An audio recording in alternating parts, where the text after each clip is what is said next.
Happy New Year and welcome to our first meeting of the year, January 12th, 2016. Tony, are you ready? We're ready in the back. Okay. We'll start off today with Reverend Eddie Stiff, the First Assembly of God, and we thank you, sir, for being here. And Commissioner Harris will lead us in the pledge. Let us pray. Father, we just thank you for this opportunity once again that we can just come together, Lord, and with all together in one heart and one accord, Lord. I pray for unity in this county, Father, as we have the same agenda, which is to make Putnam County the best county in the state of Florida. And Father, I pray over this business meeting today that you would lead, God, and direct it, but not just here, God. I pray for our state legislators, God, as they are joining together today, God, and as they want to make the state of Florida the best state in this nation. Father, I just pray that 2016 would be the best year that we've ever seen in this county and in this state. Father, I pray that you would lead, God, and direct all of our officials, those that are placed in authority. Your word says that everyone that is in authority is placed by you. And God, we thank you today. Father, we may have disagreements, but we have the same purpose, and that's to make this county in this state the best in the nation, to lead the way into the future, and to give the future to our students and to our children that are coming behind us. And God, today I pray over each one of these officials here before me today. I pray over their families, God. I invoke your blessing over their life. God, I pray that you will bless them when they come and when they go. And Father, I pray that you would continue to surround them with armor bearers as they are standing in the gap for this county and as they are leading us into the future. And God, I thank you that our future is found in your hands. Bless them today. Bless this meeting. In Jesus' name, amen. Amen. Please join me for the pledge. I pledge allegiance to the flag of the United States of America and to the republic for which it stands, one nation, under God, indivisible, with liberty and justice for all. Thank you, Eddie. Thank you, Commissioner Harris. You're welcome. Okay, Commissioners, on the agenda, number 2 item is the approval of our December 8th, 2015 minutes. So moved. You got a motion on the floor and a second. Any further discussion? Hearing none, all in favor of passing those minutes, signify by saying aye. Aye. Aye. Ayes have it, and they're passed. Okay, thank you, Commissioners. All right. We've come to the public comment portion of our meeting this morning. We'll ask everyone to please put on your polite attitude, and let's start off the year in a good way. Let's have a good communication, but a polite one. And we'll start with John DeBose. I think I said that right. Good morning, sir.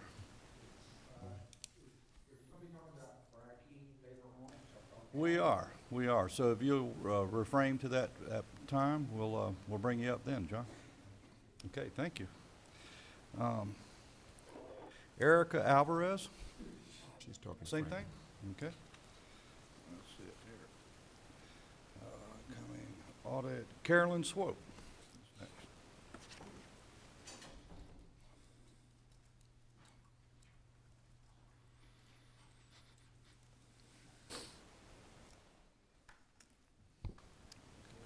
Good morning. Morning.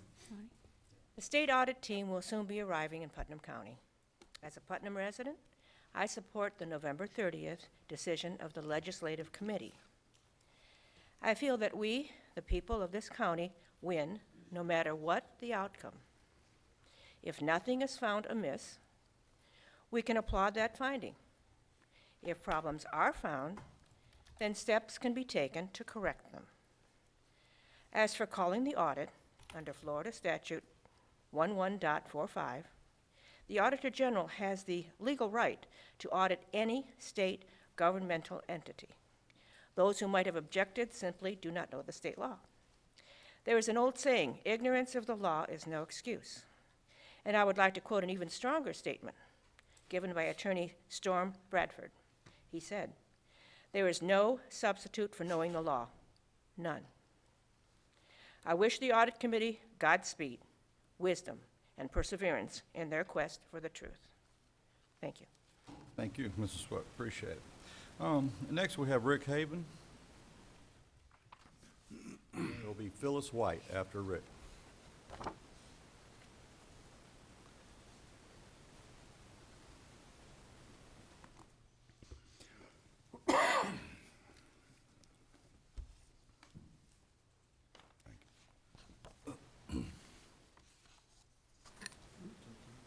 Thank you.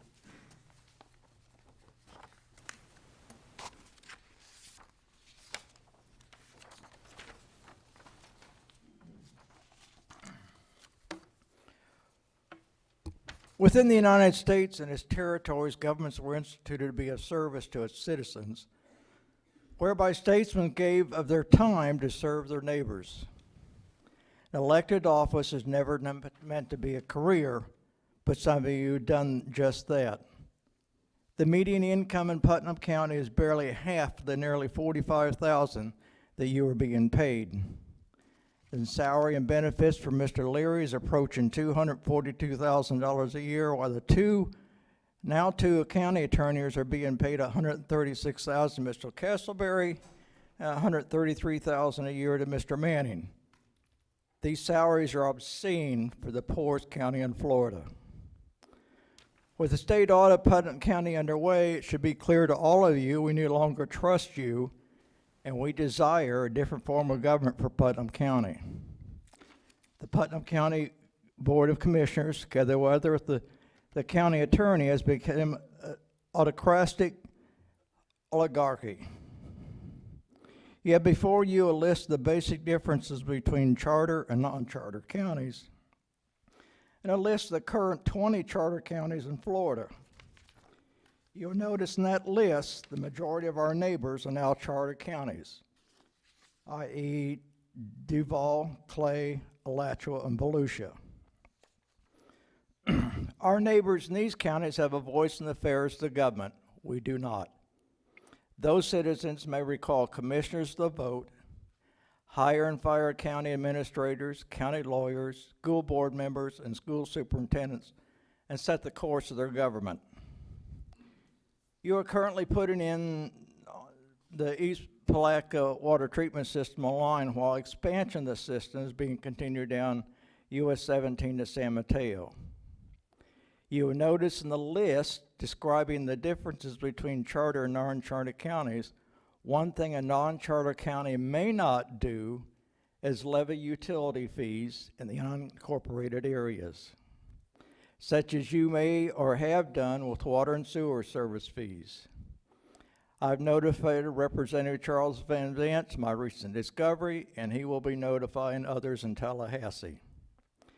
Therefore, I'm officially asking that a referendum to change the model of Putnam County's government from a non-charter to a charter government to be placed on the November 2016 ballot. Over the next several months, with the help of Representative Charles Van Zant and Commissioner Larry Harvey, a Citizens Committee will be able to draft both a charter and a code of ethics and establish a Citizens Ethics Council. Thank you. Thank you. Appreciate it. Ms. Phyllis White. Good morning, ma'am.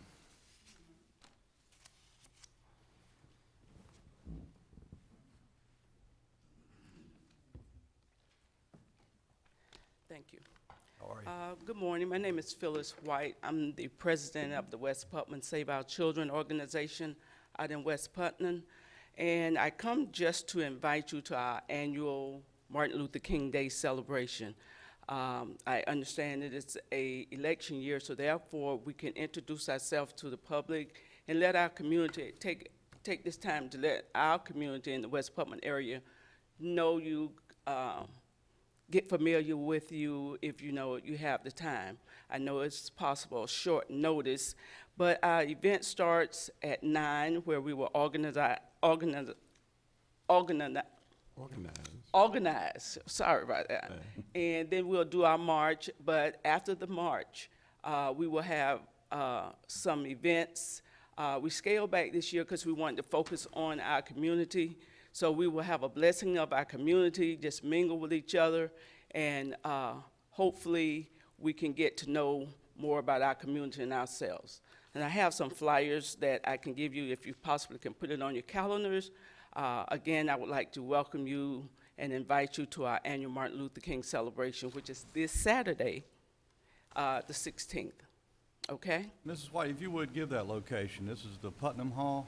No, Oh, West it's not. Putnam, Johnson. In Johnson, okay, the Johnson. crossroads. At the community center? At the Irene Monroe Walker Community Center. Okay, Okay? Thank you so much. thank you. Give me just a minute. I got one yesterday. Yes, ma'am.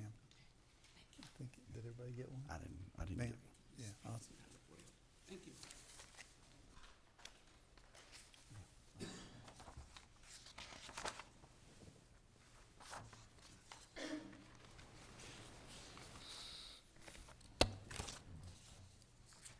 Okay, Elizabeth Bacon Smith, you have two items.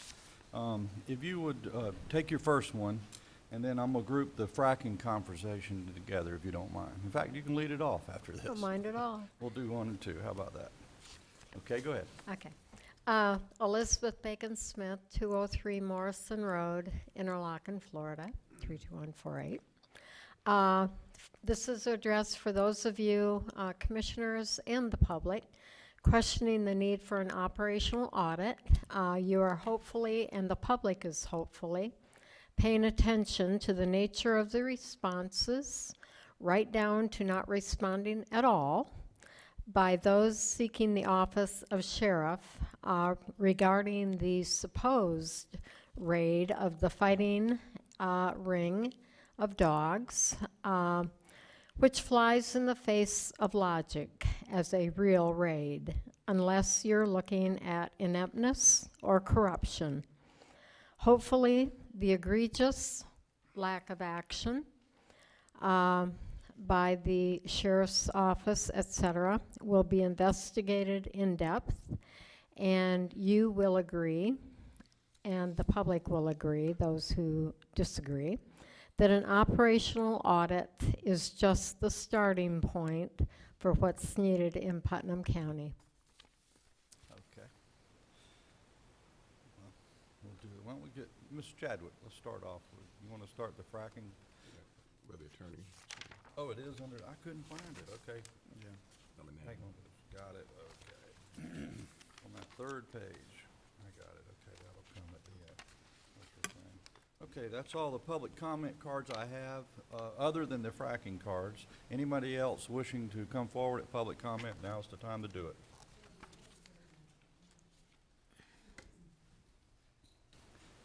Mr. K. Moore, good morning.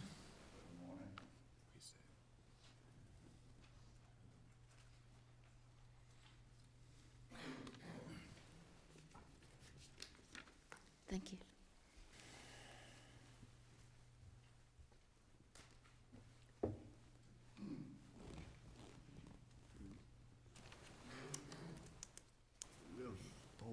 That's all right, Reverend, we all getting old. But we keep moving, we'll get down the trail. That's it. Thank you, sir.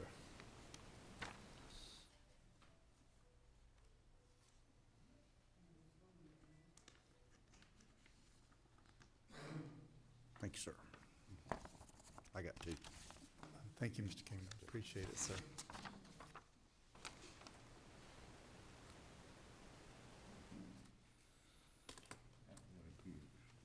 Thank you. We'll share. Okay.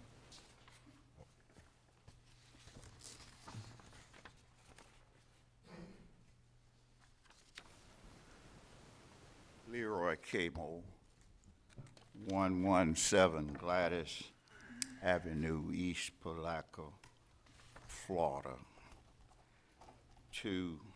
First thing I want to say is to Ms. Harris, you recommended that it was because of me that y'all can't get no money. I didn't start this. I've been coming down here the last instant now, next month, it'll be 6 years. You telling me all the time, you can't do nothing our way. You knew all the time that you were cesspooling all of those nutrients, that arsenic and stuff, you cesspooling it right in on us. And we never found it out until that night we were meeting here. And I'm coming down here, and I don't know, you don't have a sunshine meeting, you say you don't. But you all knew that that arson and stuff was piling in there on us, and you block it off, let it cesspool in there. I don't have all the numbers of the people in that little community that have died from cancer. People are dying in there because of cancer, and y'all sat there and you opened up across that road, then you let it all dump in there, and I couldn't really argue because for the simple reason that it's more than black in there. It's black and white live in there.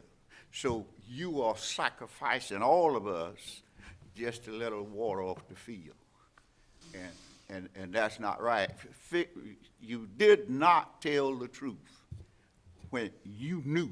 You had to admit it to the representative, Mr. Van Zandt. You admitted it, that the reason we don't open up that little strip, probably a mile, about a mile, you block it.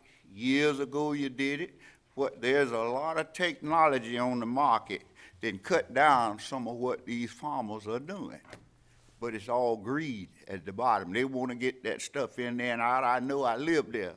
They plant stuff today, and in 6 weeks they harvesting it. Cabbage that big. But y'all sacrifice us in that little community.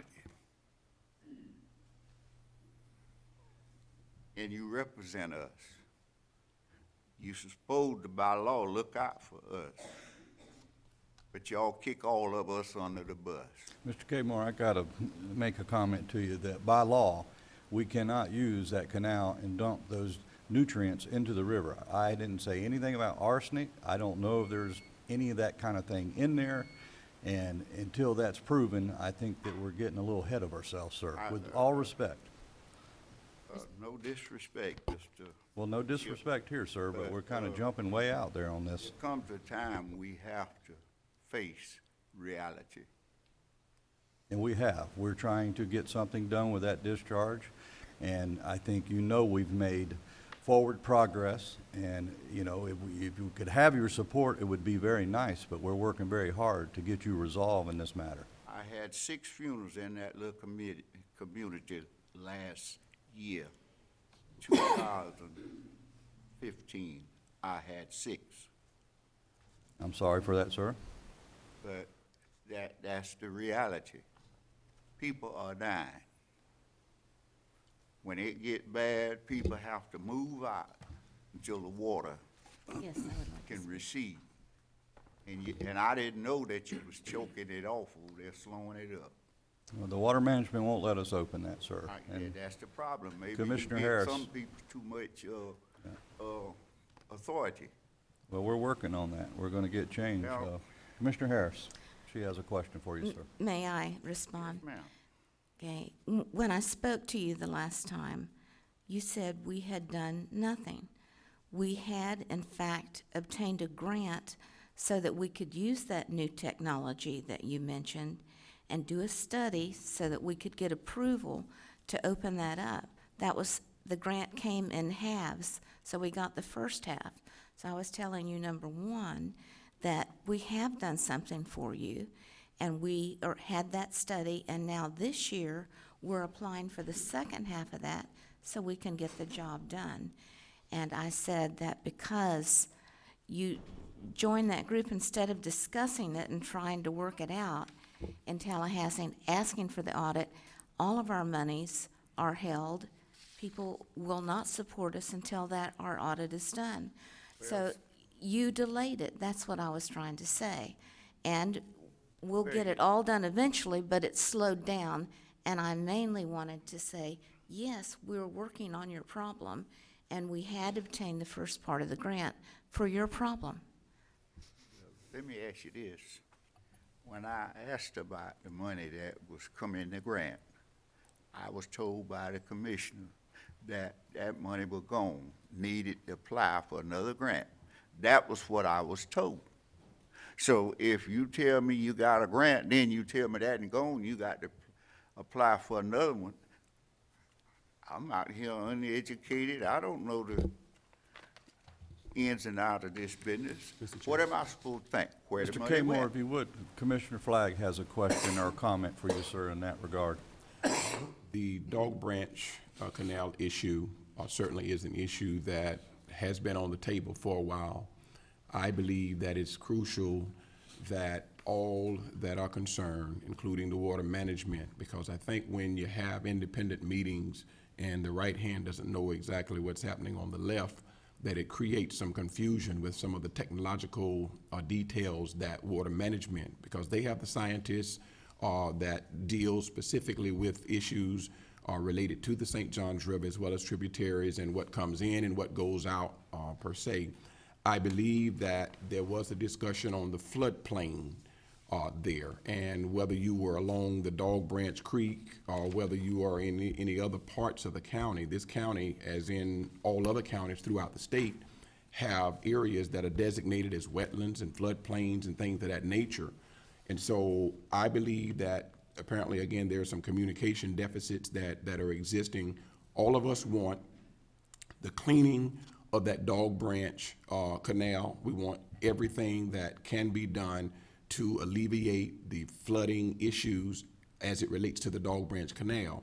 However, it appears to me that some people think that the county is dragging foot when there are multiple agencies required in order to get this done. And I believe, just piggybacking off of what Commissioner Harris is saying, no one is trying to say that the money was gone. We were saying that the money was awarded, but it was awarded so that the engineering part of the solution was done, and it was basically a two-step program to get it done. So the engineering part, the money that was allocated through the state, that money is not gone as if it disappeared. It's being used for the purpose in which it was allocated, and following that, once we know precisely what needs to be done, when I say we, I'm saying the proper agencies, then that can be done, but it does require additional money. And it's easy for all of us to think that we can just go out and do some things. Number one, engineering is required, otherwise we create a new problem and sometimes compound the existing problem. So you have been patient with us, although there has been some miscommunications or some misunderstandings along the way. I believe that we're closer now than we've ever been to get the Dog Branch Creek, or the canal rather, open. One last question then.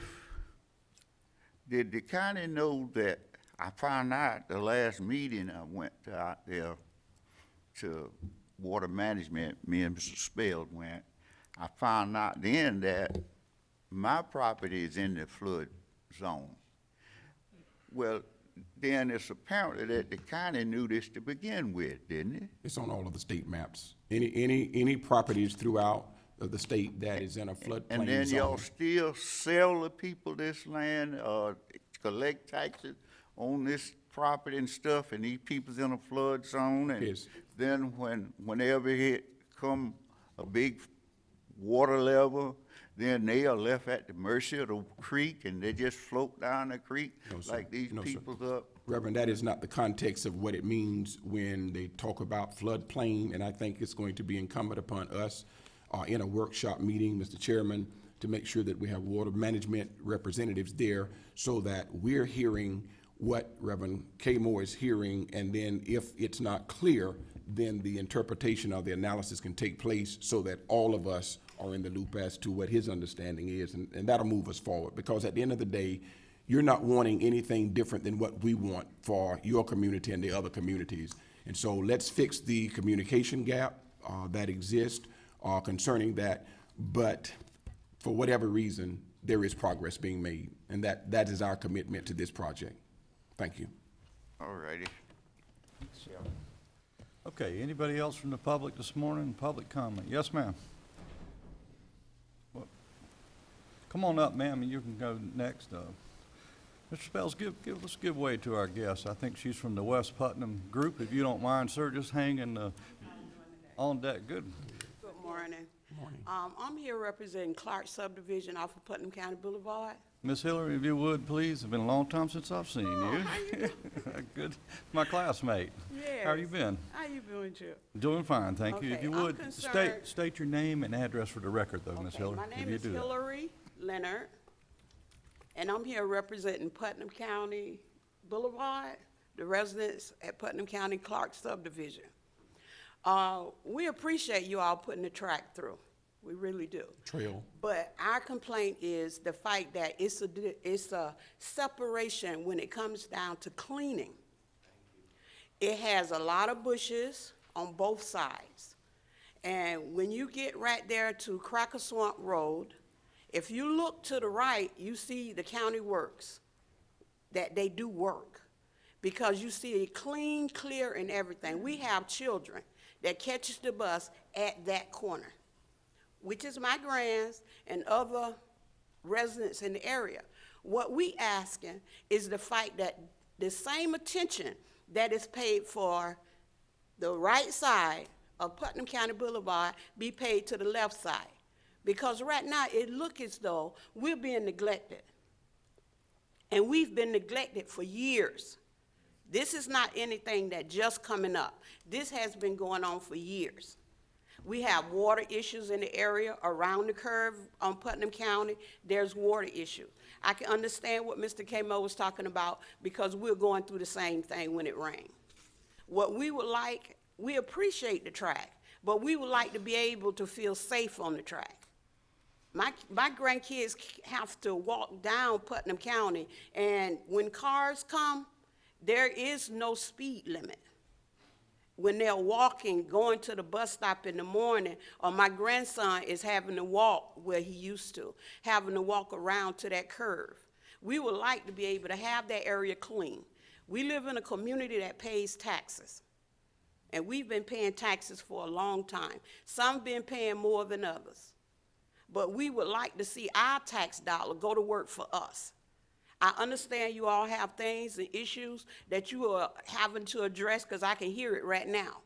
But a simple thing as having them same prisoners that was on Putnam County Boulevard last week cleaning, we would like those same prisoners to come and clean our area.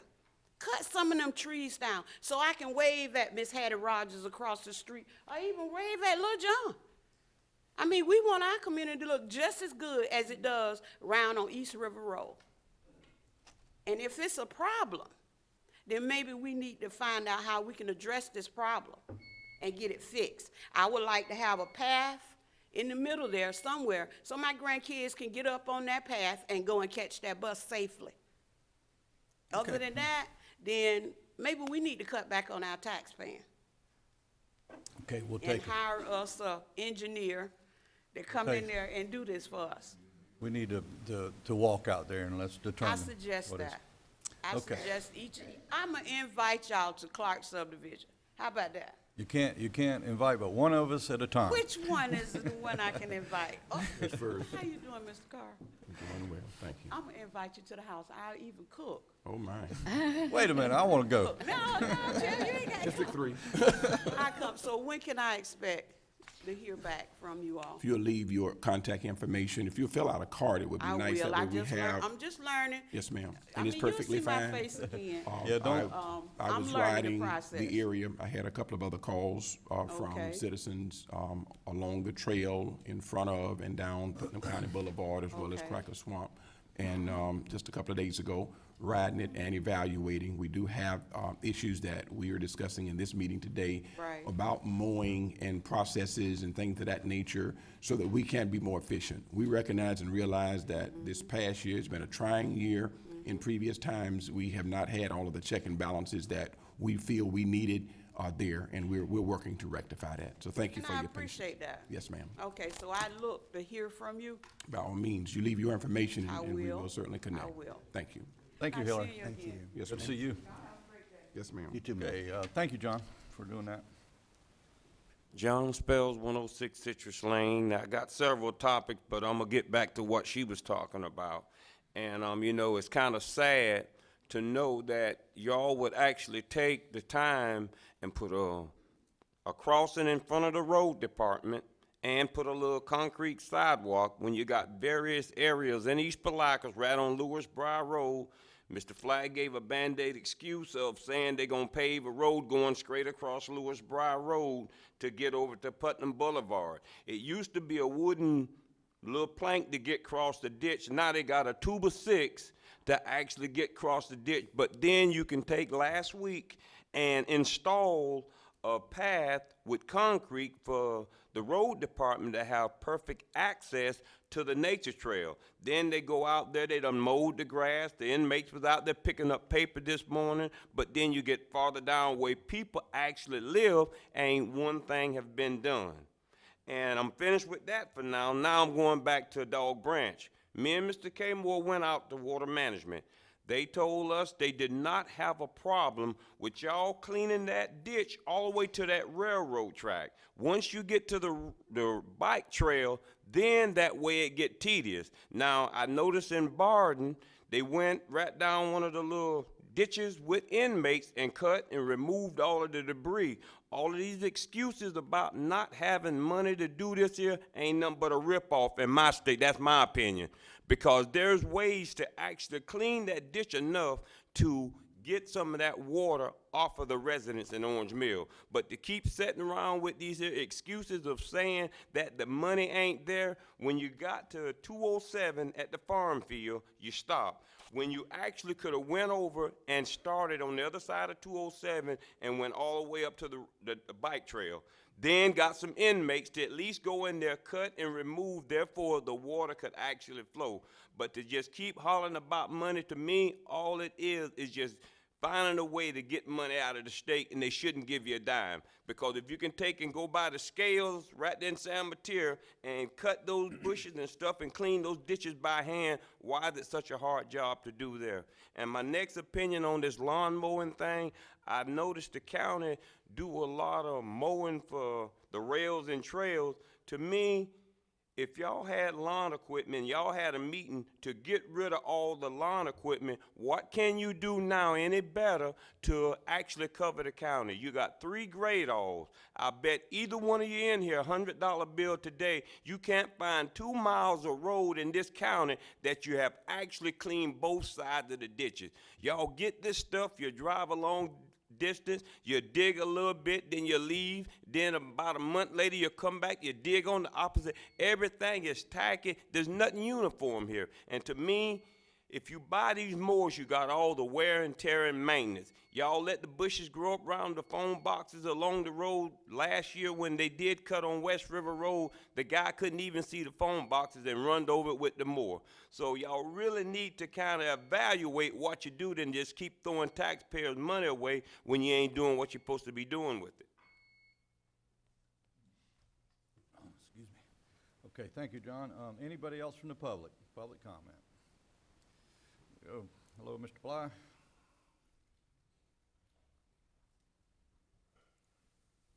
Good morning, Robert Bly, 116 Sand Lake Drive, Pomona Park, Florida. A couple things. We had a meeting last night. Mr. Filippi, I hope I'm saying it right, has a problem with drainage on the Yelvington side of, it's behind his property. Everything from 17 comes down onto his property.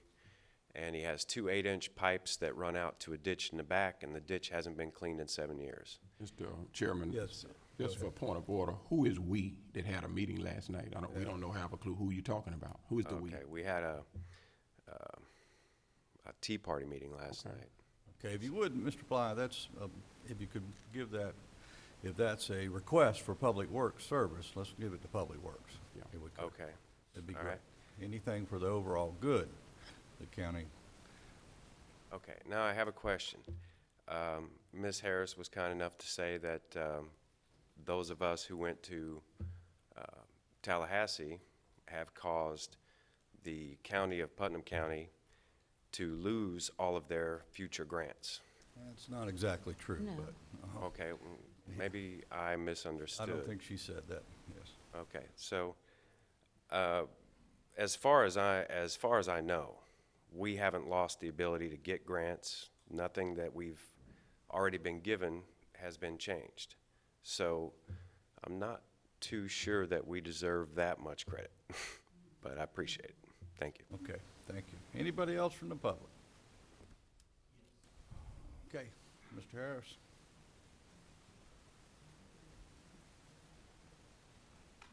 I'm Lloyd Harris. I live on Paradise Shores Road in Crescent City, 105. I have several things. First of all, I just want to make an observation. The lovely lady that came up here and talked about needing help getting her neighborhood cleaned up is a fine example for all of you, for all of us, that you catch more flies with honey than you do vinegar. If you had the attitude that she displayed, she's probably going to get some attention and get something done. Now, you can be hateful, and you can, Mr. Haven suggested that maybe we need to get rid of all of you and go to a different form of government. I would suggest that all of you just take a powder. Quit, go away. Let Mr. Spells run the whole county. He's got an answer for absolutely everything. Order, please, order. You people, I know for a fact that you work. I'm kind of close to one of you. I know you're out there and you care. But this attitude that some people display in here, they cannot wait to jump you, to accuse you of doing hideous bad things. And I just don't understand why. Now, Mr. Haven used to be, it was the landfill. But now he's come up with a new one. Is he just totally negative? Is that all he can do is be negative up here? Is there absolutely nothing good about Putnam County?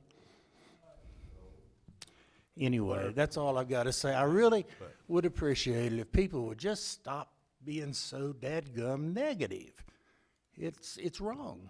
Well, to your first comment, Mr. Yes, sir. Harris, Mrs. Leonard's cooking will get anybody out there to that neighborhood. I'll tell you what, that sounded good. All right, thank you all very much. Thank you. Okay, anybody else from the public?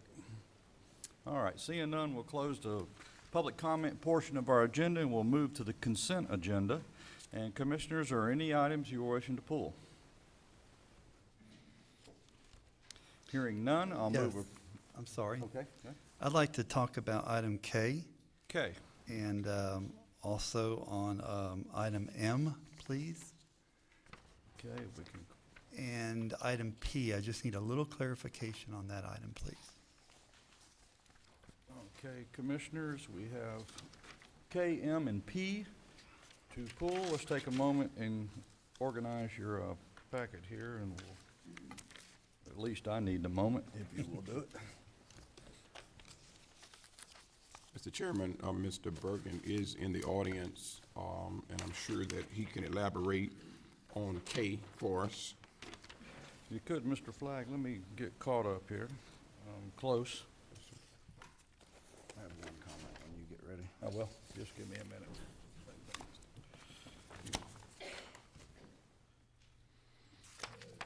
Yes. Mr. Bergeron, if you could make your way to the podium, please. Give us just a moment before you start.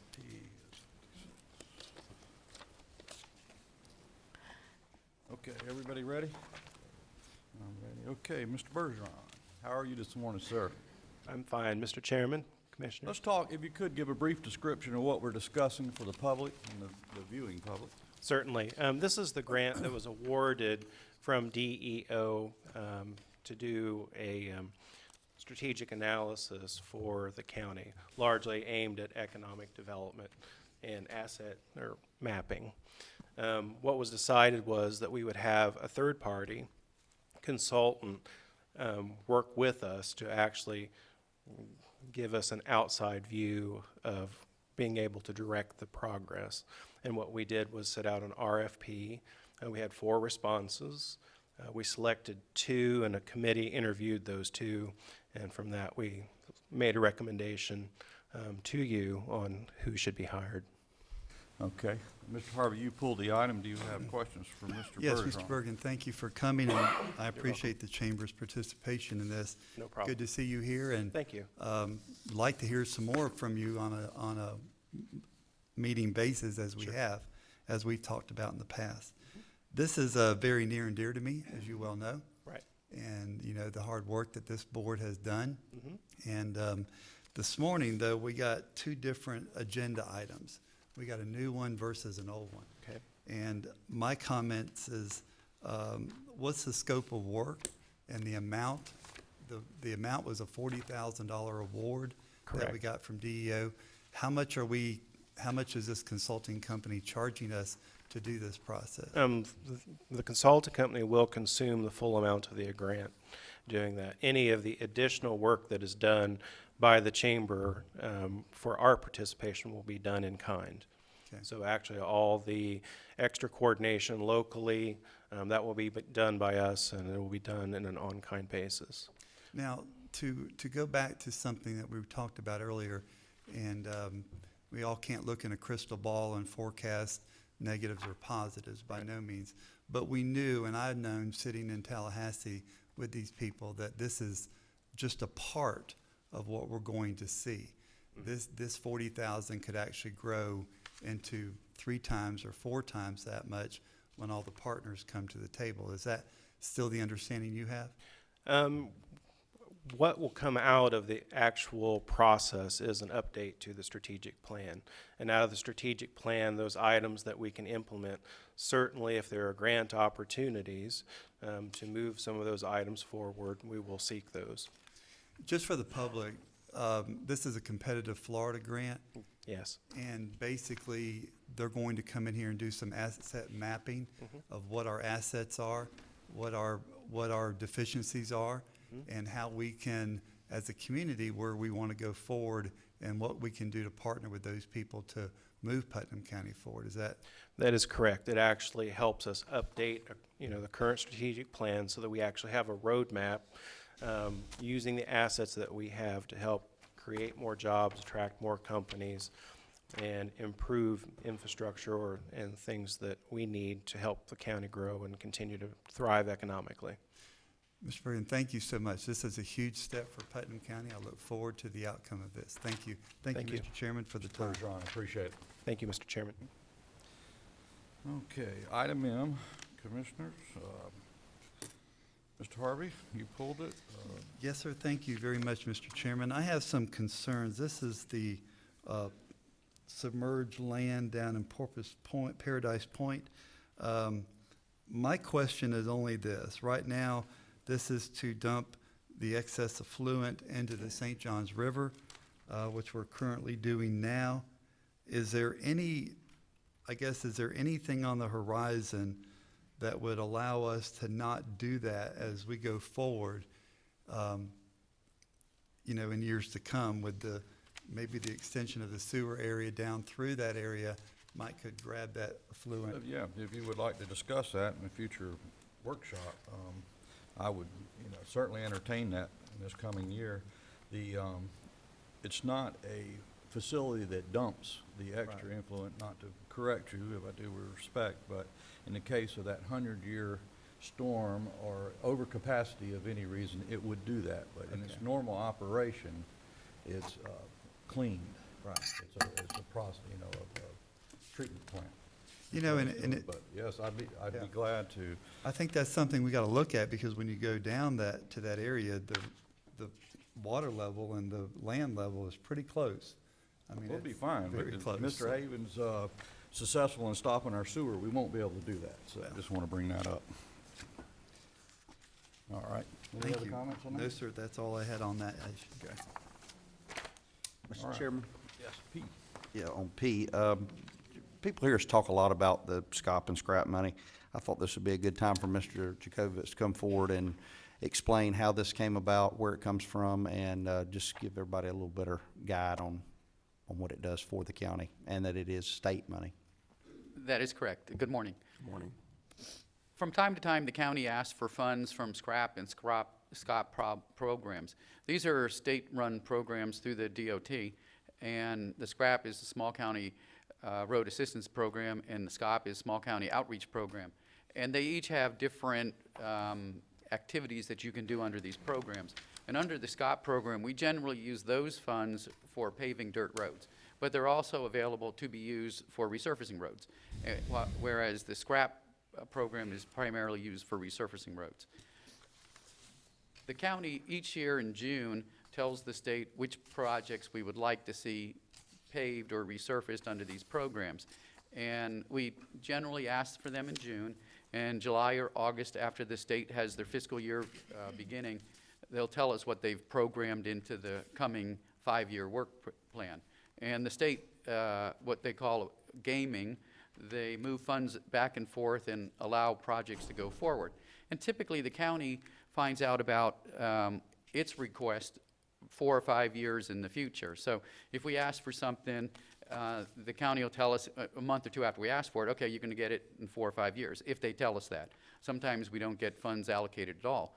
But something new happened last year. In the SCOP program, the state of Florida realized that there are a lot of municipalities out there who are not subject to be able to get funds from these programs. And to get funds out of either of these programs, and there's 2 or 3 other programs as well, you have to be LAP certified. And what that means is a local agency program. So what it allows is certain municipalities and counties to receive funds from the DOT to spend them. And in District 2, in our area of 18 counties, there are only about 6 municipalities and counties that are LAP certified. Putnam County is one of those. And because we're LAP certified, we're able to get funds that would not necessarily come our way.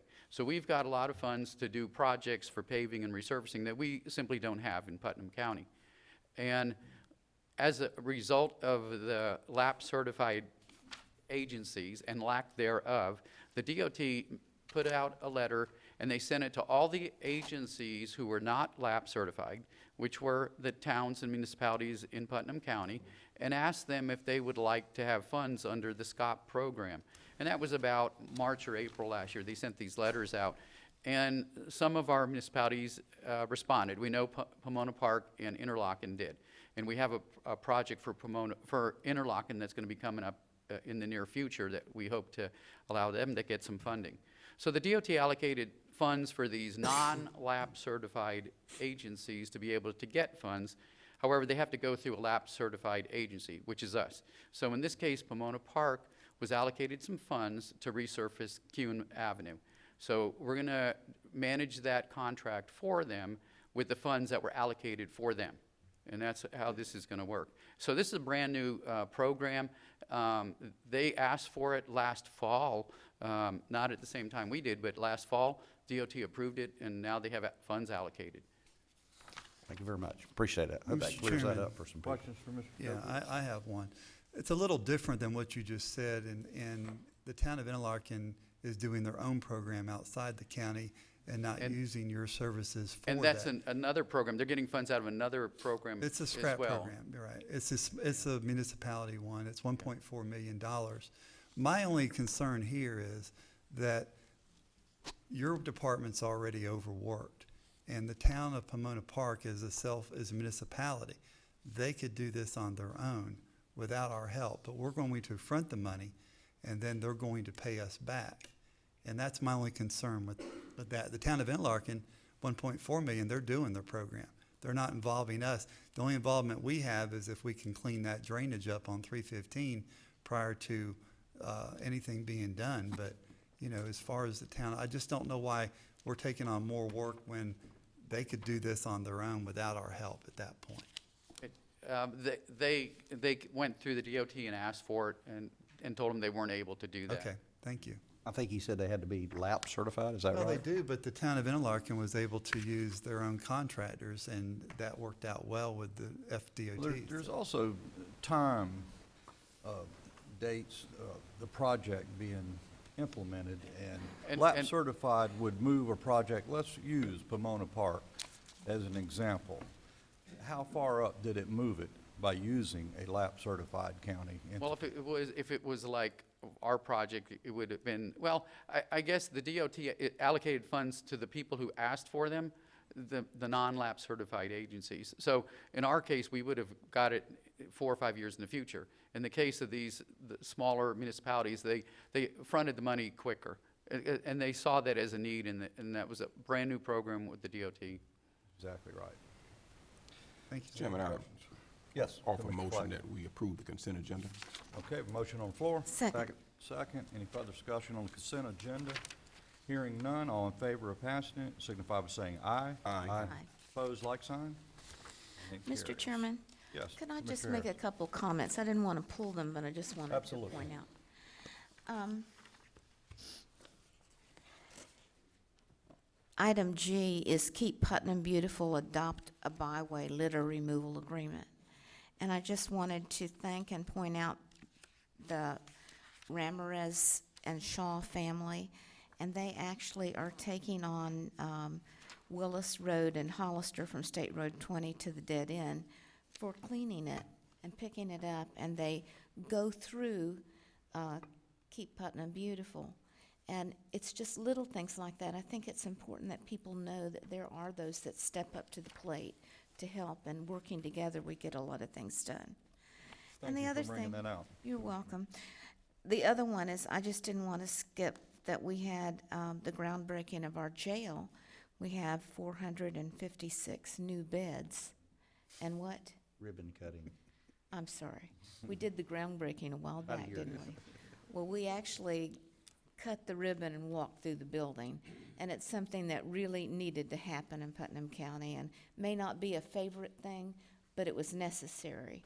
And it's nice to see that come to fruition, and a lot of agencies helped us to get that, and our engineer did it without any additional costs. I mean, it was planned, built on time, and ran at the budget we planned on. 1 year. Yeah. So I just thought that was a good thing, and I just wanted to talk about those and just remind everybody.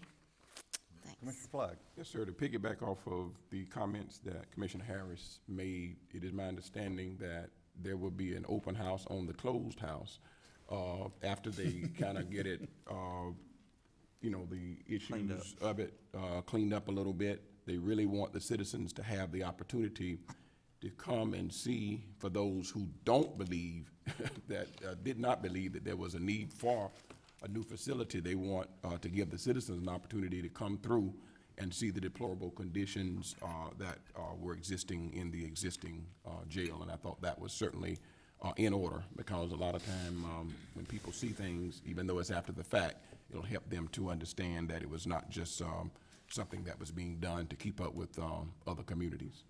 Yeah, although it's been touted that it's going to be used for storage at this point, which is perfect for that deal. The landscape of juvenile justice in this state is changing all the time.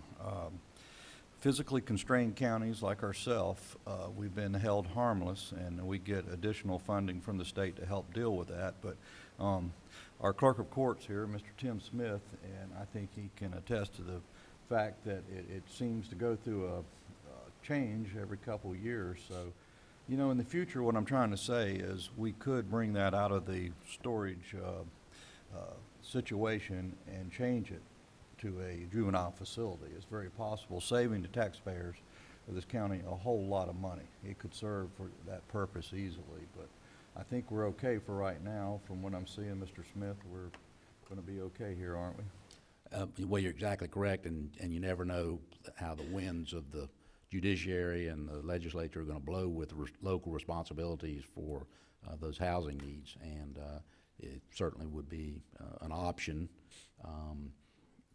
There would need to be a lot of analysis of the location, and then how much it would cost to rehab a portion of that for that use versus new construction, as we do with everything. But anytime you have an existing infrastructure, if you can reuse that, it really is the best way to go, as long as it still meets the fiscal need and the financial ability of those that are having to make those payments. So we would look at the whole picture as we move forward with that.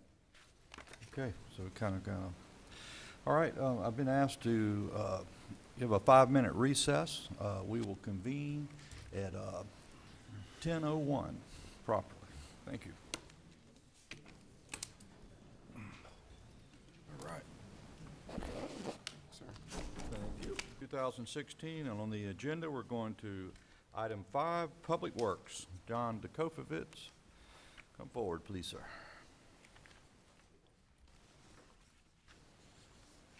Morning, Jen. Good morning. This agenda item is to discuss the possibility of the county moving into doing mowing in-house. We discussed this at the workshop on December 15th, and it appeared at that time that we needed to move forward with a public discussion and make a decision. For many years, the county had contracted mowing for many, many years, and the county had routinely received services to mow the roadsides of the county 4 times a year for about $225,000. And we had received those same contracts for, like I said, many years. And in the past couple years, the bids that we came, as we went out for new mowing, was almost double that amount. And it was extremely more than the county had. So the county was looking at different ways to do mowing, whether we contract it out or do it in-house. And as we looked at the situation, we found that to be able to do it in-house, it would be more affordable than the amount of money that we had even in the budget, the $227,000 to be exact. That was the budgeted amount. And the county, we've looked at it in Public Works, and we can do it for less than that amount, except for this first year if we have to purchase the equipment to get into the mowing situation. And that's what we're providing this morning. And we are looking at doing the mowing with existing manpower and existing appropriations of the funds that we have, that $227,000, which is in the budget, and existing manpower, which we have personnel already assigned in Public Works. They're just going to be reassigned in our 3-zone area, 2 people out of each zone to be assigned to do the mowing, along with the inmate crews that we already have. And so we're not adding any manpower to the county budget, using the existing county funds to be able to do the mowing and pay for the expenses of leasing the equipment after the first year. And I'll go into that a little bit later about how much equipment we're going to have to lease and be able to do that.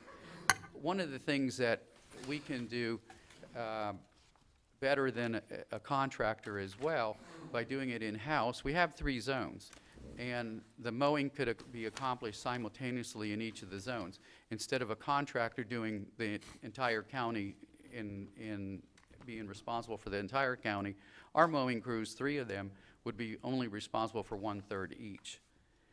And I just want you to know, as we talk about the equipment, as we're going to get ready to purchase it, we've got the best price that we can because we purchase it off the sheriff's contract or other better sources of contracts that have already been bid. So we know the prices, we know the costs. And much of the equipment that we are going to purchase, that we plan to purchase, will be coming from local vendors.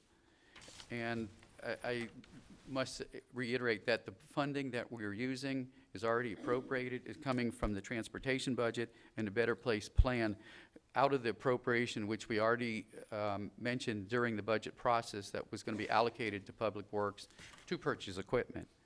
And what we are requesting at this time is to be able to get approval to do this so we can move forward now to purchase the equipment so that it can be here in time for the mowing season, which generally starts like the end of February or the beginning of March. And your agenda item is on page 76 and 77.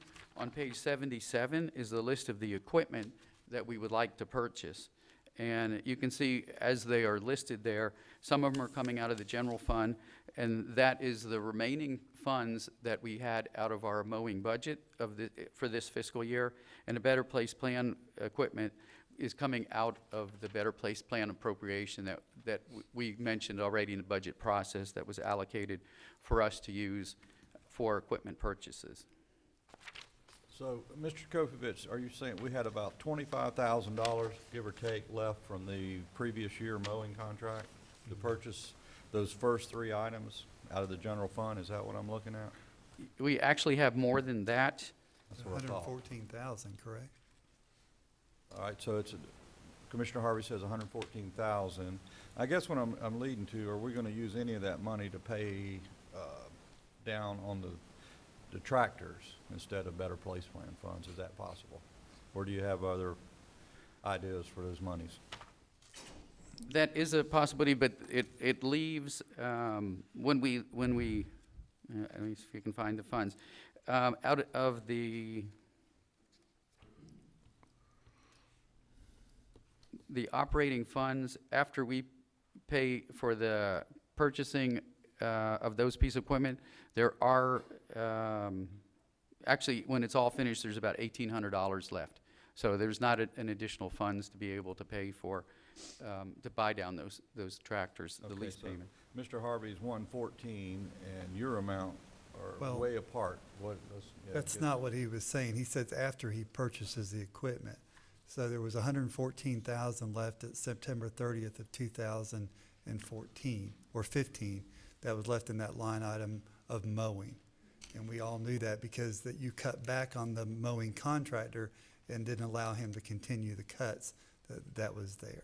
So my point, that's where the 114,000. Well, you just, answered my question. We had the massive mowing after the Right, date. right. That's where that money went.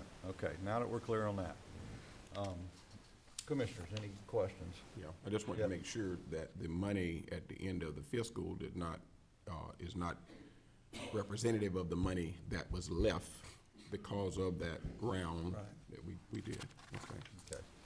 My question, Mr. Chairman, is as the director, how much impact is this going to have on existing public work services?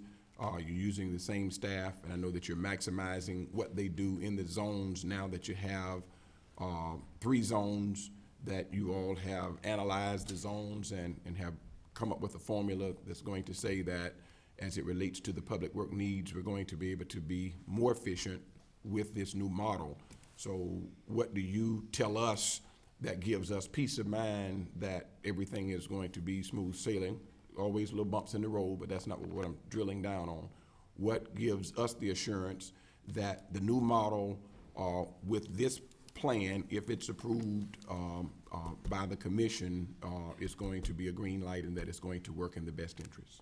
Yes, we have looked at the zones and the allocation of personnel, and we specifically looked at it by taking 2 people out of each zone to be able to do this and still do our regular routine jobs.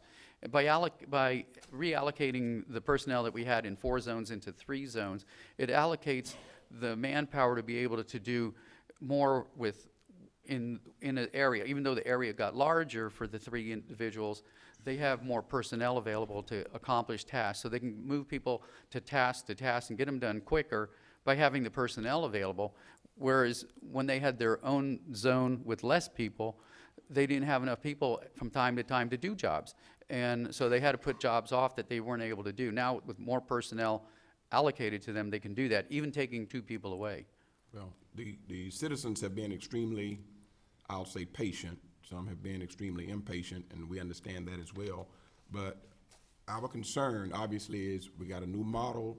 We're talking about establishing the crew. We know that the zones are 3 now, and we need assurance that this new plan is going to be something that you feel very strongly about, and you're giving us peace of mind that this is the best way to go and that it's going to work. I know we workshopped it and have talked about the pros and the cons of it, but at the end of the day, we want to make sure that we're not jumping out of the frying pan into the fire.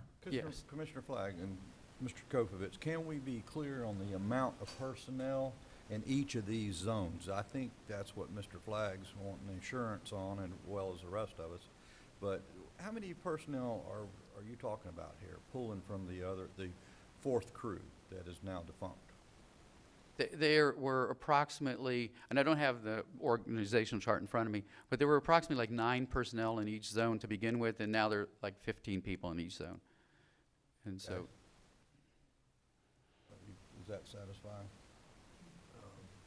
So you've got 3 tractors and quite a few mowers, and just adding that up,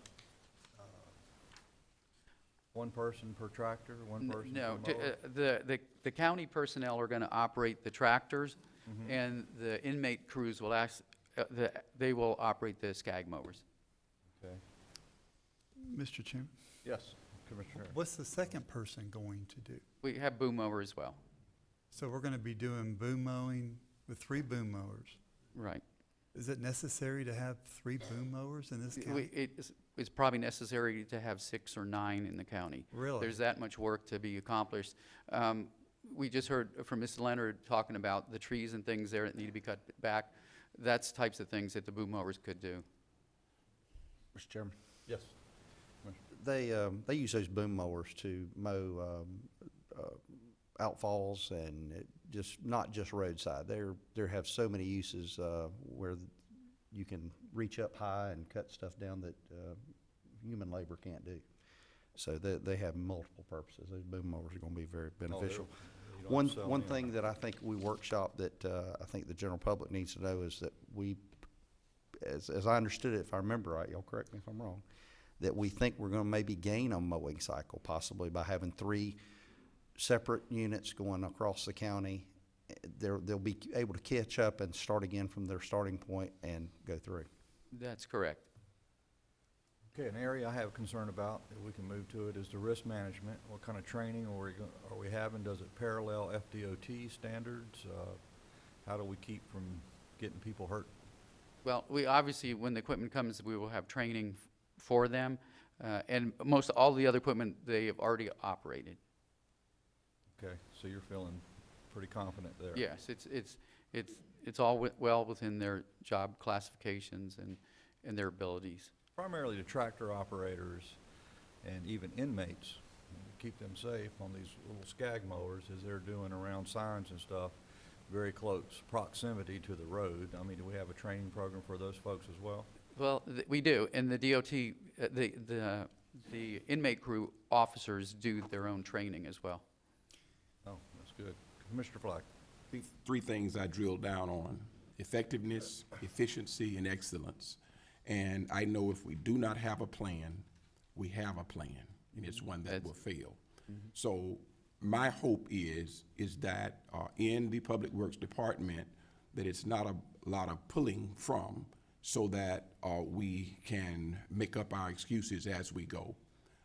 Under the reorganizational plan, I know that if staff is being pulled over here and over there and over yonder for various different projects, that is not going to work in our transportation meetings as to why the citizens are in an uproar. So I'm asking that if we have jobs that come in that require, that hit a specific threshold, that at least we know when that threshold has been crossed, and that we don't need to pull people to do that we need to have someone to assist us. And that's really what my fears and concerns are. And we did discuss that at length, and so we are very much aware of that. Mr. Chairman, I have a few questions. Commissioner Harvey. Don, you mentioned, Mr. Kovich, I'm sorry, you mentioned that the private bidders doubled some of their prices. But we heard testimony from those private contractors that the requirements were just too stiff, and that raised the price up quite a bit. I think I even mentioned in the workshop meeting that my phone didn't ring off the hook on the backside of the ditch. No one called me concerning the backside of the ditch. They called me concerning the shoulders of the roads. We all knew the ditches were full of water and we weren't going to be able to get down there. My concern is this. I'm hoping that if we go down this road, that we can get more than 2 cuts a year. Can you guarantee that we can do better than what we're currently doing now?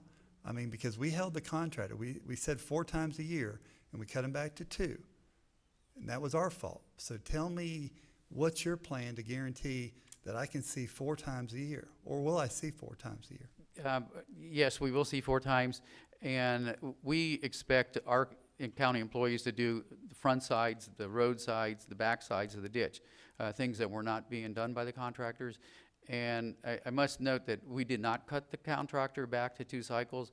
The contractor was just slow and only accomplished 2.5 cycles before we terminated the contractor for lack of performance. The other thing I have, Mr. Djokovic, and coming from the private sector, I don't like the fact that government gets bigger. I don't like the fact that we're competing against private contractors out there. I think we did have mixed different numbers during the emergency mowing, but I think if we would put that out to bid reasonably, we would see our private contractors come back.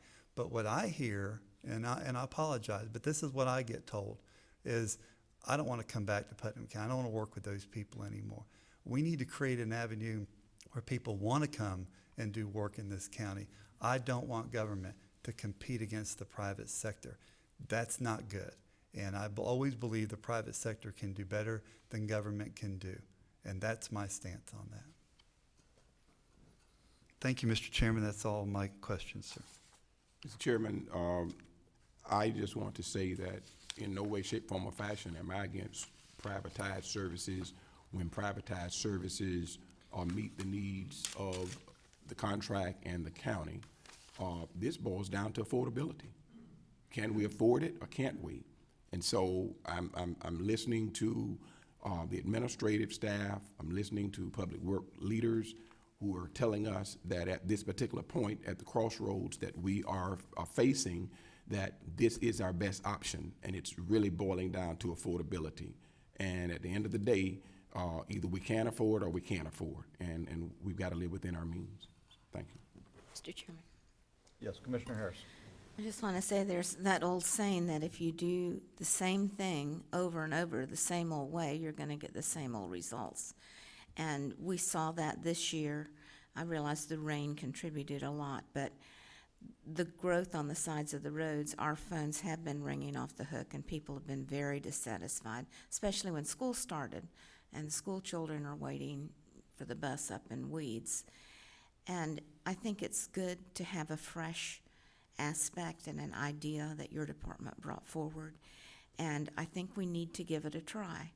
I hope that it will work. I'm glad that you feel very confident about it, and I'm glad to see us move forward with something innovative, and let's see if we can do better. Anybody else? It'd be redundant. I think we've discussed it, so we, well, the chair can entertain a motion to deny or move forward. What's your wishes, commissioners? Mr. Chairman, I make a motion that we move forward and that we go with in-county staff doing the mowing and give it a chance. Motion on the floor? Second. Second. Any further discussion? Question? Call the question. All in favor signify by saying aye. Aye. Opposed, like sign. Aye. Okay, 4-1. Mr. Harvey restrained. Thank you, Mr. Kovich. I see if you're up next, Public Works. Yes. The next item. All right, we do have 3 more items. The next one, actually in item B are 2 things, change order 3 and change order 4 for Halifax paving. And I must bring your attention to the way the agenda package was put together. The pages are out of order. For change order number 3 for Halifax, it is on page 79 and page 80 of the agenda package. And this package, this first one, change order 3, is a time extension of 79 days. It doesn't cost any more to the county. It's only because there was a change order earlier to add guardrail, and the DOT approved that and has already paid us approved the payment for that guardrail. And that was already approved by the board. This is just extending it 79 days because the guardrail had to be fabricated, and it still hasn't come in yet. So we're waiting on the fabrication of the guardrail. That's change order number 3. And change order number 4 is on, and that also is out of order. It is on page 83 to 85, item C. Yeah. Well, actually, page 78 and 79, which should also be renumbered, is 81 and 82. That's change order number 4. And change order 4 which is item number B, is part of 3 and 4. Okay. Is for an additional 6 inches of asphalt that was placed on about 4.7 miles of the project. When we started the project about a year ago, we discussed the possibility of widening this section an extra 3 feet to match up with the end of the project, which was 12 foot wide. This was only 9 foot wide. And if you take into consideration there's a 6-inch stripe on the side of the road, the travel lanes were only about 8.5 feet wide. It was not very safe in this part of the project. And typically we build 11-foot lanes when we build new roads, when we pave roads mainly through the scrap program or our own paving program. We like to build 11-foot lanes. In this case, there were only 9-foot lanes, and there was a speed limit out there of 45 miles an hour, so it was unsafe. We looked at funding sources, and we looked at the Better Place plan, and what we looked at was to see how much funds we could use to go through the area that we needed to widen the road, and we decided about a $600,000 budget of the Better Place plan would be appropriate. In this case, we did it for much less, $143,000, and that's what this agenda item for is the extra asphalt, just to widen 6 inches, which made the lanes 6 inches wider. Any questions for Mr. Kokavich on this process? I do, Mr. Chairman, thank Okay. you. Mr. Kokavich, you've already done this work, correct? It's all down? That's correct. Contractor's done, the board doesn't approve it, what happens then? At that point, I'd have to defer to our attorney on that if it's not approved. I think the citizens of this road, Westwood Road, needs this done. I think it's a good thing. I just wish we would have known about it a little earlier. Is there any chance that DOT, I know they put a lot of money out for this road, and I know we had a lot of change orders, but is there any way there's any reimbursement that could come back from DOT? We have already asked the DOT. We haven't got answers. We've asked the DOT Okay. for some of our projects we're working on for additional funds, but we haven't got an answer on this. And they did the work earlier in the year, but we only got their invoice at the end of December. Okay.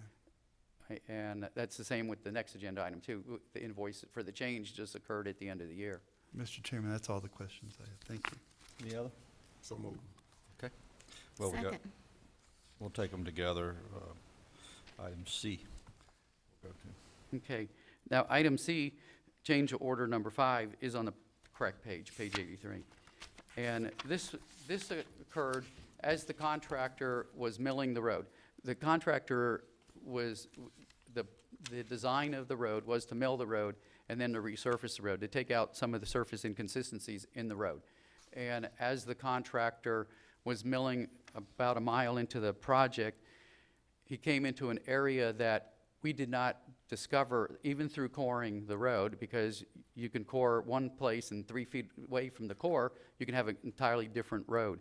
And we found underneath what was milled, was extremely deleterious material. It was not acceptable.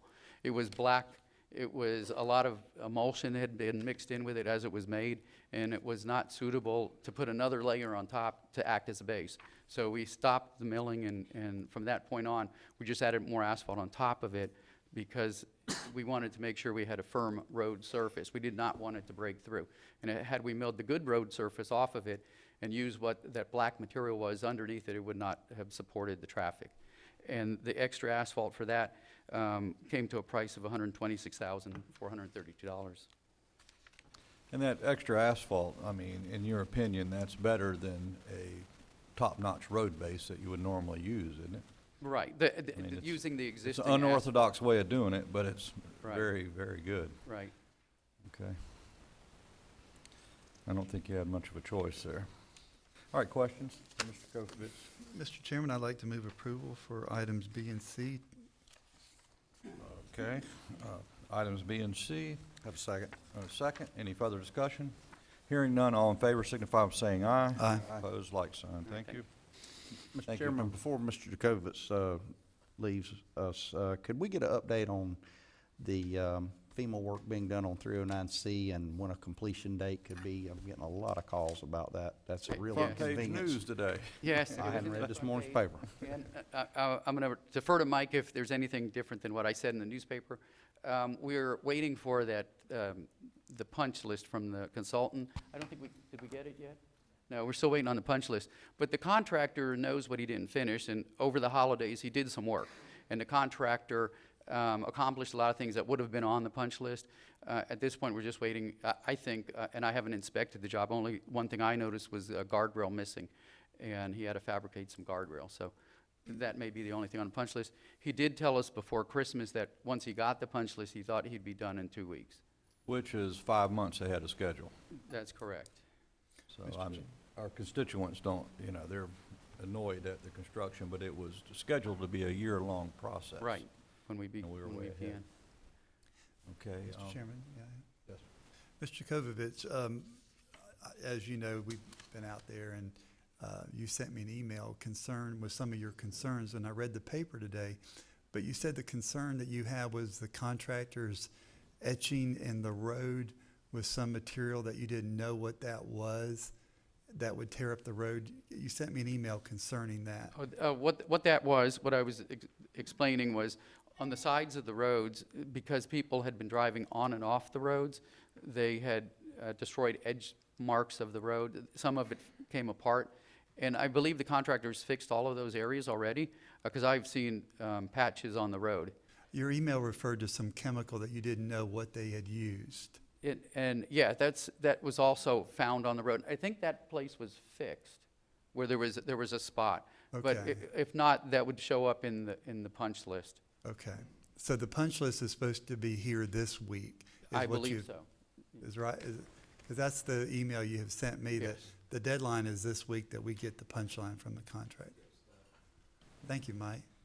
Mr. Nimitz, give your name, please, for the record. Mike Nimitz, Putnam County Public Works Engineering Manager. The punch list activities are to commence on the 14th Okay. and be done within 2 weeks. We should be complete by the end of the month. Okay. with this That'd be project. so good to pull those fence Good, posts hold it, up and. hold it right there. Good? Thank you. I am. Commissioner Flagg? Yes, 216, I think there's been some communication about that, and for the benefit of the public, as well as those that are contractors and employees and staff at Georgia Pacific. We know that that road is very heavily used, and it is a part of economic development and for our entire county and region. Can you give an update just for the benefit of the public on that as well? Just a brief update on that. We've met with the DOT a year or two ago about resurfacing the road and making safety improvements, because we had heard complaints from Georgia Pacific and some of their employees about the safety of the road. It's just a 2-lane road. We would have liked to have put in some extra lanes, possibly a turn lane in the road, and safety shoulders, because there's no shoulders there now. And a lot of the trucks are parking off of the road, and as they pull on and off of the road, they're destroying the shoulders as well. And we wanted to make all those improvements. We talked to the DOT about them. We got the grant from the DOT, and come to find out, the grant is only allowing us to resurface the road. Now, we've gone back to the DOT. Like I mentioned, we're going back to the DOT on some other projects asking for additional funds, and 216 was one of the projects. Because certainly the Georgia Pacific folks would like to have some more turnouts and turn lanes and holding areas on the road so vehicles can be in a turn lane while other cars could pass them safely. Okay. And that's what we'd like to do, but. Well, I want this commission to put a little bit more muscle behind that. This is not about that Georgia Pacific would want that. This is a necessity. This is about the safety factors that exist there. And whatever needs to happen, this commission, the administration of this county, need to be fully behind making sure that 216 is safe, not only for the turning purposes so that there are no additional accidents incurred, but the drop-off. And at the end of the day, this is a county road. And we've got a lot of people who are making sure that Putnam County's economy is as stable as it is, that have to travel that road 24 hours a day, 7 days a week.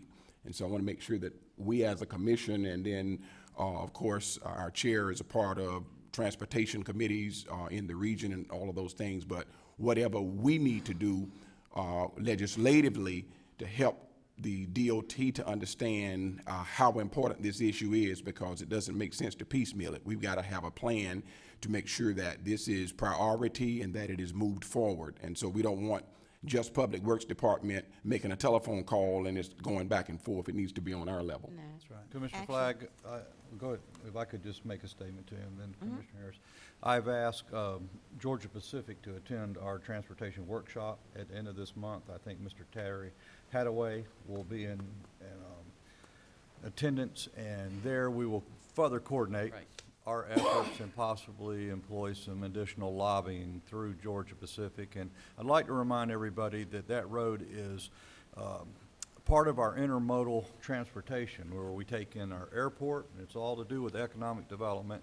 We have that road, it goes through our industrial complex where we pick up rail, and it goes on to our port.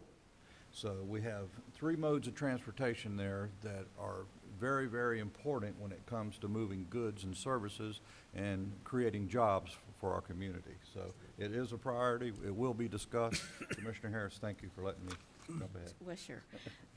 When the governor came to town that time and he let us have comments, that was what I went in and talked to him about.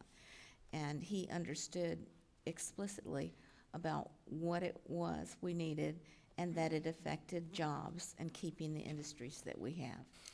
And he's the one that moved everything forward. But I don't know what happened in the translation. We were at least going to get a turn lane, and at one point we were thinking about getting 4 lanes. Yes, that's true. That was another grant that we had requested, was a 4-laning of the road. But in our discussions with the DOT, we asked them everything that the Georgia Pacific people needed to make the road safe. Tell them the governor said. Yeah. Yeah, he did. And we need that point to be expressed and to go further. And I think that if we're not going to get it done by DOT, that we need to move some things around to make that one of our priorities. That we spend some money And too, if we for our- need to. For the Transportation Committee meeting, if I may interrupt, we're going to have some numbers for you, the difference of what they're given and what we need. So we'll. Okay, we'll and with know. that given, we have a local representative that we all know that was just reappointed to the Transportation Board on the state level. I think that we'll bring Mr. Browning in and see if we can enhance or realize what we would like to see out there, as well as our corporate partner. Okay, very good. All right, so I look forward to that workshop. Yes. Could you bring some conceptual drawings Yes, to, we at have- that we'll have meeting? some Okay, maps. good, thank you. Real briefly, Mr. Chair, for everybody to know, 216, that's just the Mill Road. The Mill Road. That's the Mill Road. And- Very important road.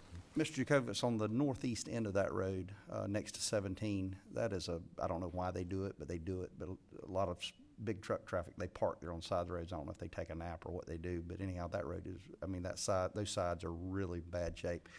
I think we need to go ahead and do a public service request and go out there and put some material up and down the sides of that and make it a smoother transition on and off that won't tear up the edges of that road as bad as it is right now, because it's big potholes on both sides for probably several hundred yards there. Yes, we can do that. We've had a lot of problems with that, and we've tried to get the Sheriff's Department to do some work there to police that, but they haven't been that lucky. They have to catch the people. They see the trailers there, but or no person in there, or dropping off. We've got to come up with a compromise, because the facility can't take but so many trailers at a time. That's They right. have to wait somewhere. That's it. And Yes, we and could they do better. have to have their DOT hours. They can't exceed Right. that, so they have to stop somewhere.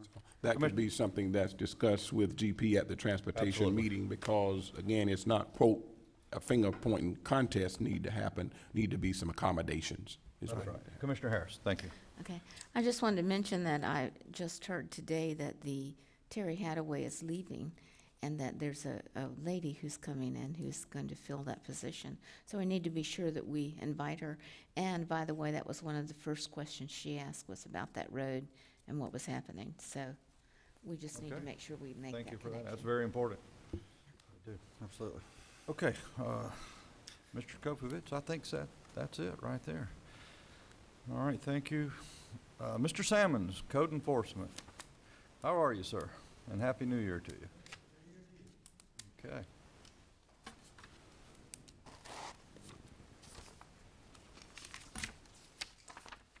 First case is case 2009-0416, 215 Hudson Avenue in Interlochen. We're requesting abatement on this property. I think the pictures speak volumes. This property was first seen on May 14, 2009. Obviously, there was an unsafe, abandoned, unsecured mobile home on the site and a lot of trash and debris. Notice of violation hearing was sent out to the owner. A recheck was done on July 3rd, 2009. Revealed no change on the site. The case went before the special magistrate on July 16, 2009, and he found the property to be in violation and gave the owner until August 17, 2009 to bring the property into compliance, or a $25 day fine would commence. $100 administrative fine was also assessed. Subsequent inspections showed no positive change at the site. The case went back before the special magistrate on December 10, 2009, and he ordered the county to foreclose and or abate the property. The mobile home was then stripped of anything of value, and the case went back before the special magistrate on November 20, 2014, and he once again ordered the county to foreclose and or abate the property, and staff is requesting that we receive authorization to go ahead with the abatement. Thank you, Mr. Sammons. I'd like to remind everyone this is a public hearing. We'll hear commissioner comments or questions at this time, and then we'll hear from the public. Commissioner. Mr. Chairman? No, the other way. Reverse it. Reverse it? Quasi judicial. All right, we'll hear from the public at this time. No? It's a quasi judicial hearing. Quasi. Public hearings. Oh, I'm sorry, judicial hearing. Is that right? Come on, attorney, straighten me up here. Public hearings. No, it's not. The time the public hearing was at the magistrate level, and the magistrate Served made in the that recommendation capacity? at that time. I stand corrected. We generally allow, if the owner is here, to let them speak, but it's not really a public hearing. Is the owner here, do you know? No, I don't think so. She's Okay, not- anybody representing this property from the public? Seeing none, Mr. Chairman. can I entertain commissioner deliberation? Thank you, Mr. Chairman. Mr. Sammons, why 2009 to now? And the magistrate ordered this in 2010. Why are we here today? All I can say is we have limited money that we can spend on this, and that's I don't know why this one fell off the bench, but it did.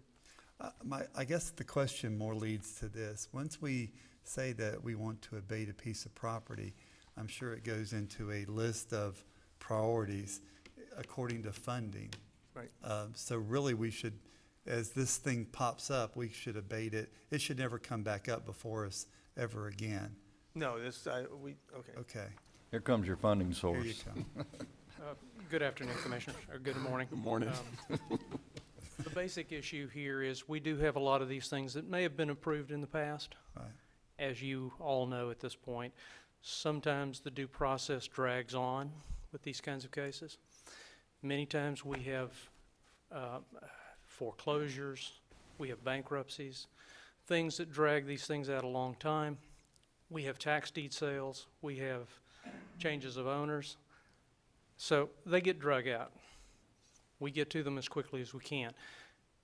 We are still going through the throes of dealing with the great real estate crash and subsequent recession. What you're seeing now, regularly we bring you a long list of these things to these meetings.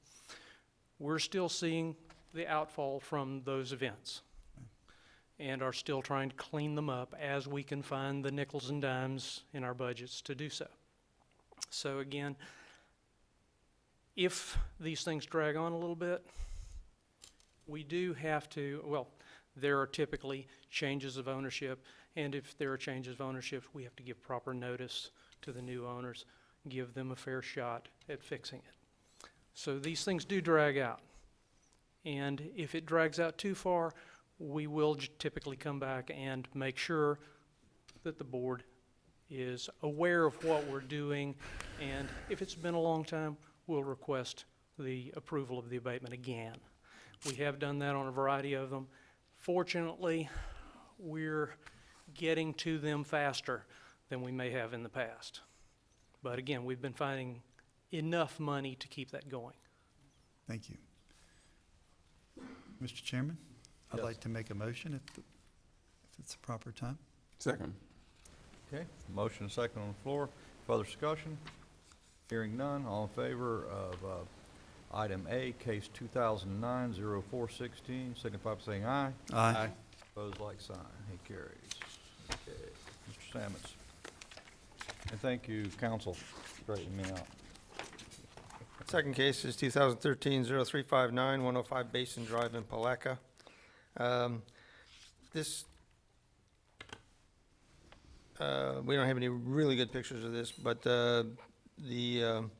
this case started against a previous owner back in 2011. The previous owner pulled a permit to come into compliance, but then sold the property, which made the permit null and void. On July 30th, 2013, a new case was opened and a notice of non-compliance was sent out. Notice of violation was sent out on August 15, 2013. Staff talked to Ms. Kinsey on November 7, 2013, and she said she would come in and get a permit. She requested 45 days to give her time to do that. The staff gave her that time and more.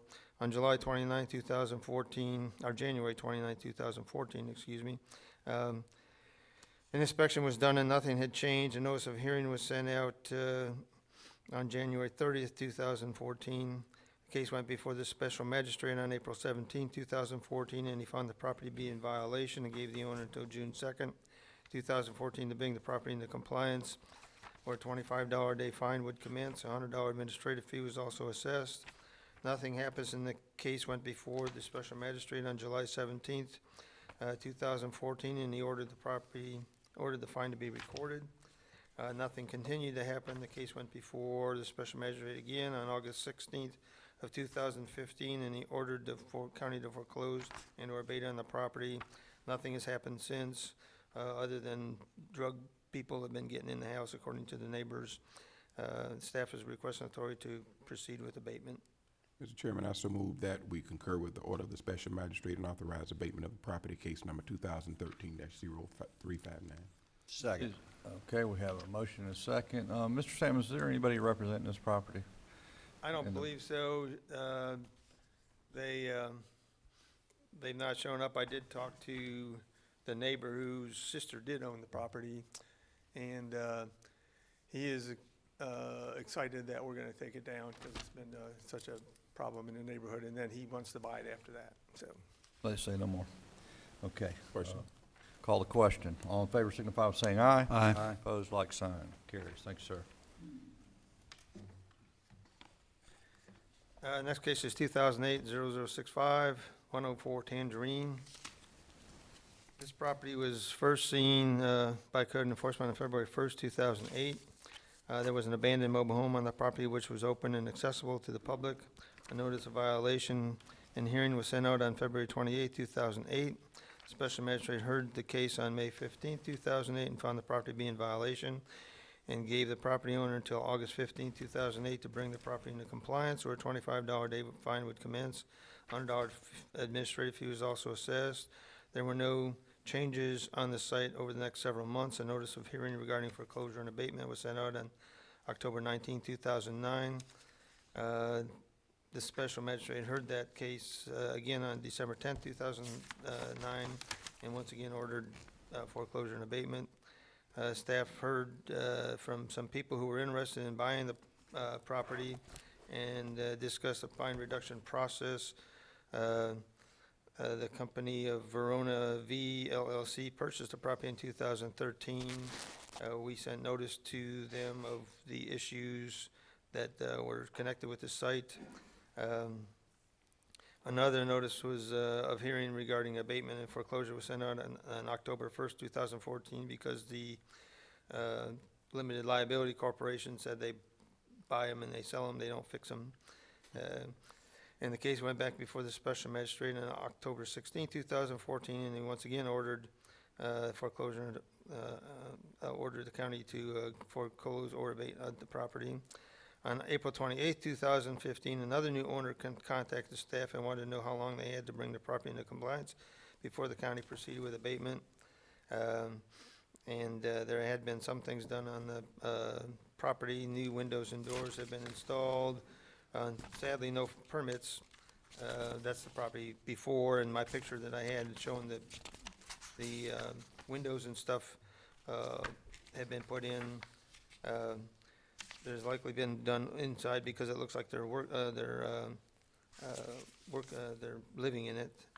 So we are requesting authorization to proceed with abatement in this case, but would like the board to give the owner 60 days to come in and get the necessary permits for the work that they did and get inspections before we do abatement.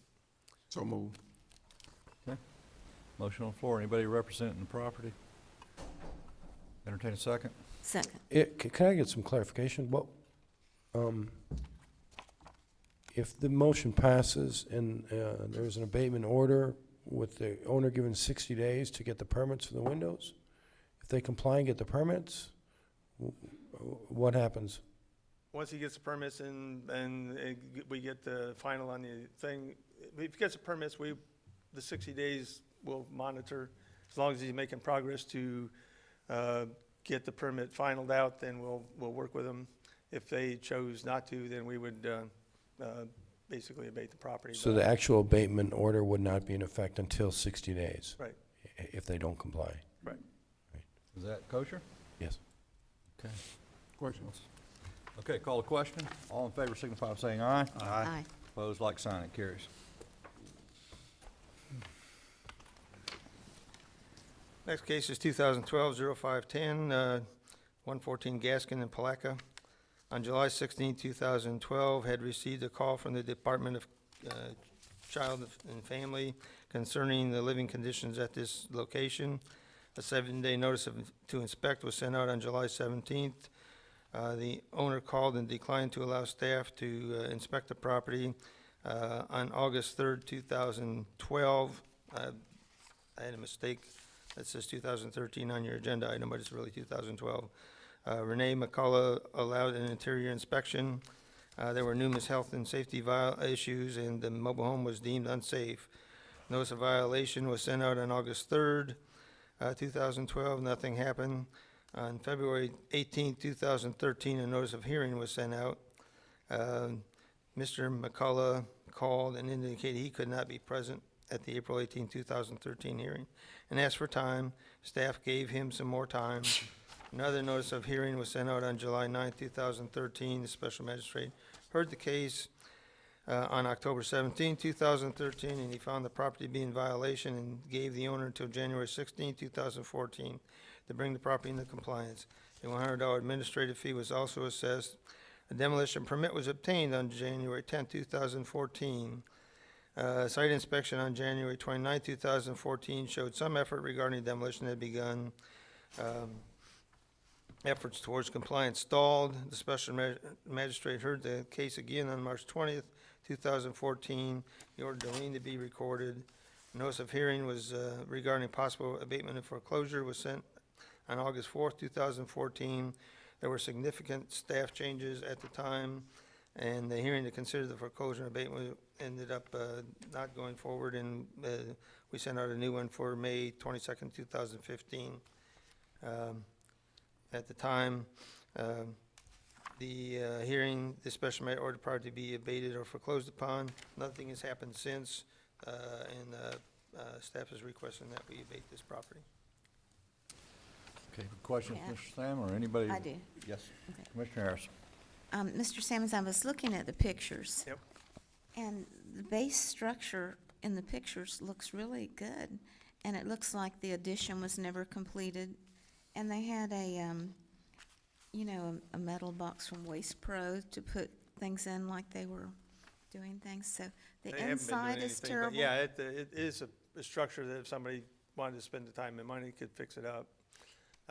But nobody's doing it, and it's in a neighborhood that people, a nice enough neighborhood that people are not willing to tolerate this in their neighborhood.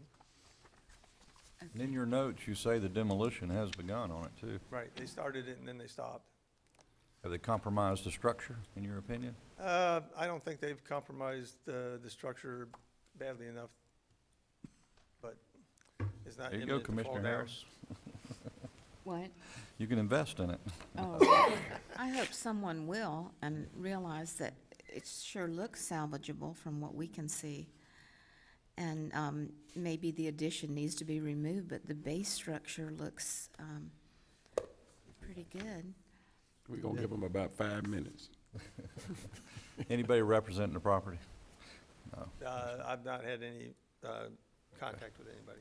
Mr. Chairman, so move a staff approval. We have a motion on the floor. Second. And a second. Any further discussion? Hearing none, all in favor? Aye. Signify by saying aye. Aye. Sorry. Got your eye up like that.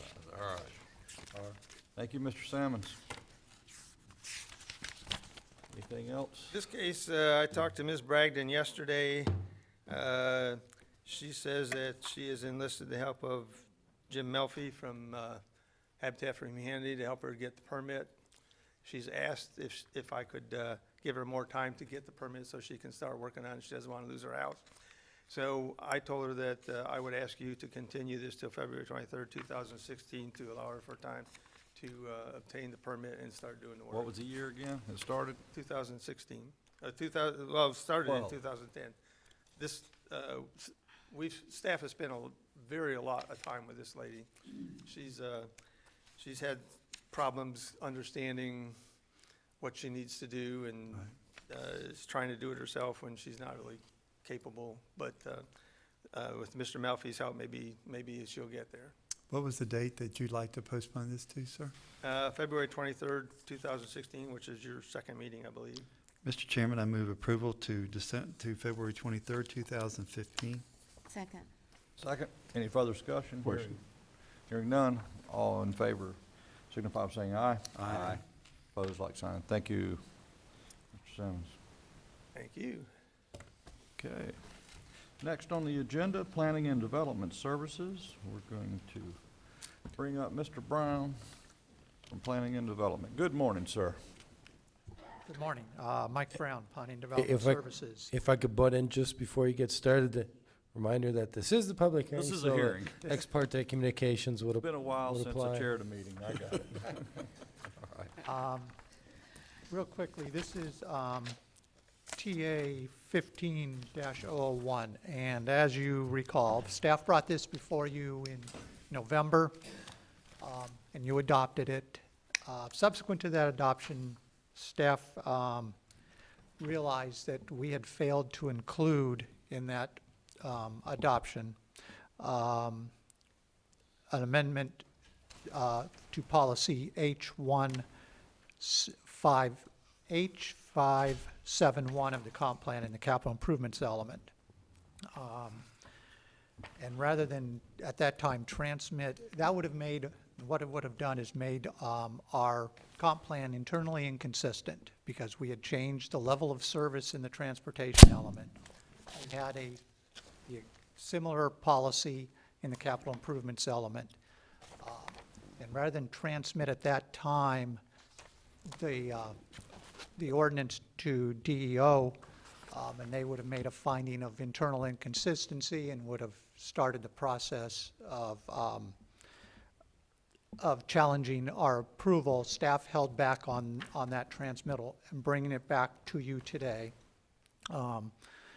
to repeal ordinance number 2015-22 and then readopt the amendments to the transportation element and including the policy H517 of the capital improvements element as in one package. I can go over just a quick refresher. Those changes primarily, again, address changes in legislation that have happened over the past 3 or 4 years that relate to the transportation element of the comp plan, updated the level of service to be consistent with DOT standards, and other changes to DOT's rules that have happened over the past few years.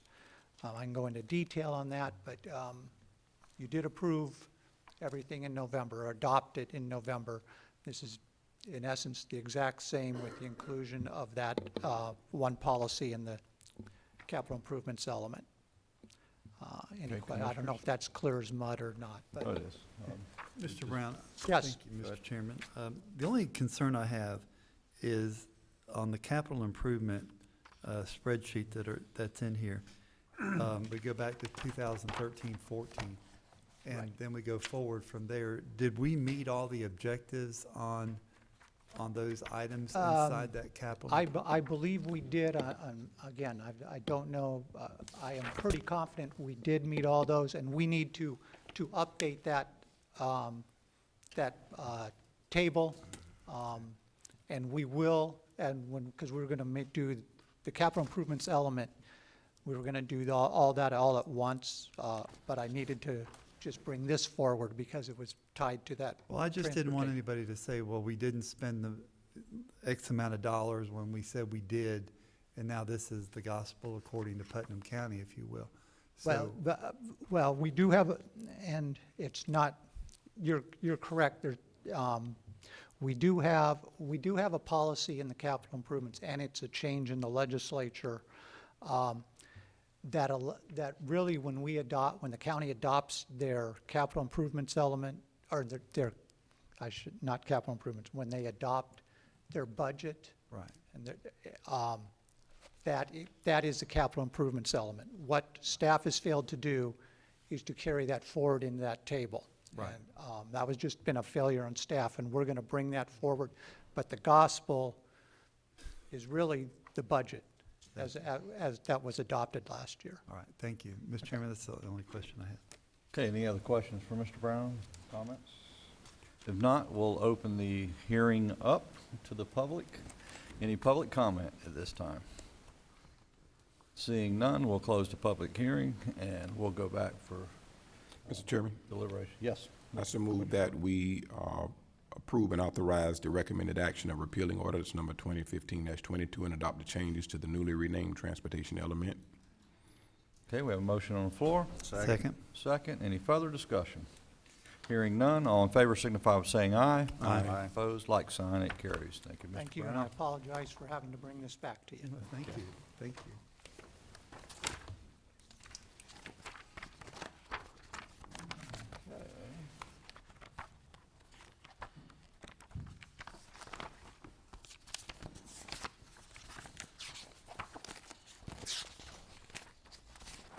Morning, Mr. Cato, how are you?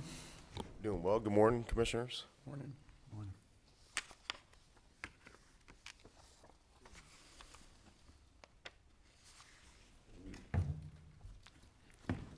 Lunch. Okay, this is case R15-013. The applicant is Circle Investments. The applicant is requesting a zoning map amendment from Ag to C3 for, excuse me, I got the applicant is not Circle Investments. The applicant is Salmons. The applicant is requesting a zoning map amendment from Ag to C3, parcel amounting in 1.01 acres located along State Road 20 near Hawthorne, Florida. If we look at the aerial, you can see the subject parcel, which is outlined in blue. It's along State Road 20, where there's some commercial activity going out there near the intersection of State Road 20 and State Road 21, and then some other residential and industrial activity in the vicinity. The future land use, you could see the rural center, which is tied to the intersection. There's also rural residential to the southeast, and ag to the north and southwest, and then industrial to the west. As far as zoning goes, there's a large amount of ag. However, in the vicinity of the subject parcel, the subject parcel is ag, but on the lower or the southern portion of State Road 20 is C2. To the north, there's some C1, and then to the west is industrial light and industrial heavy. In the rural center, so when staff is looking at rezonings, we're looking for comprehensive plan consistency. In this particular case, the rural center future land use does allow for commercial activity, as long as it's consistent with the policy that's listed in red on your screen. When we look at it, we're looking for locational standards, and those locational standards are, does the subject parcel have direct access to a collector or higher paved roadway, or does it require non-residential vehicular traffic to go through an established neighborhood? In both of these counts, that's it meets the standards of the future land use and land development code, because it directly access State Road 20, which is a principal arterial according to the comprehensive plan. When we look at the zoning, the proposed zoning district of C3 is consistent with the future land use of rural center. Therefore, the proposed rezoning is consistent with the comprehensive plan and land development code. Staff recommends approval. I'll answer any questions if you all have them. Okay, questions for Mr. Cable? Mr. Chair, if you could, since this is public hearing, request any ex parte communications be disclosed at Start this with point in District time? 1, I've had none. District 2, I've had none. 3, I've had previous conversation just to give the owners guidance to go to the planning department for their requests. very well. District 4, I have none, sir. 5, None. And the owners are here. the owners are here. And now we're, at this time, any comment from the applicant? Good to go? We've seen you here before. How are you, Chairman? sir? I needed to Oh, do okay. public comment. Okay, I'll open the hearing up for public comment at this time. Seeing none, I'll close it. And Commissioner deliberations, Commissioner Flagg.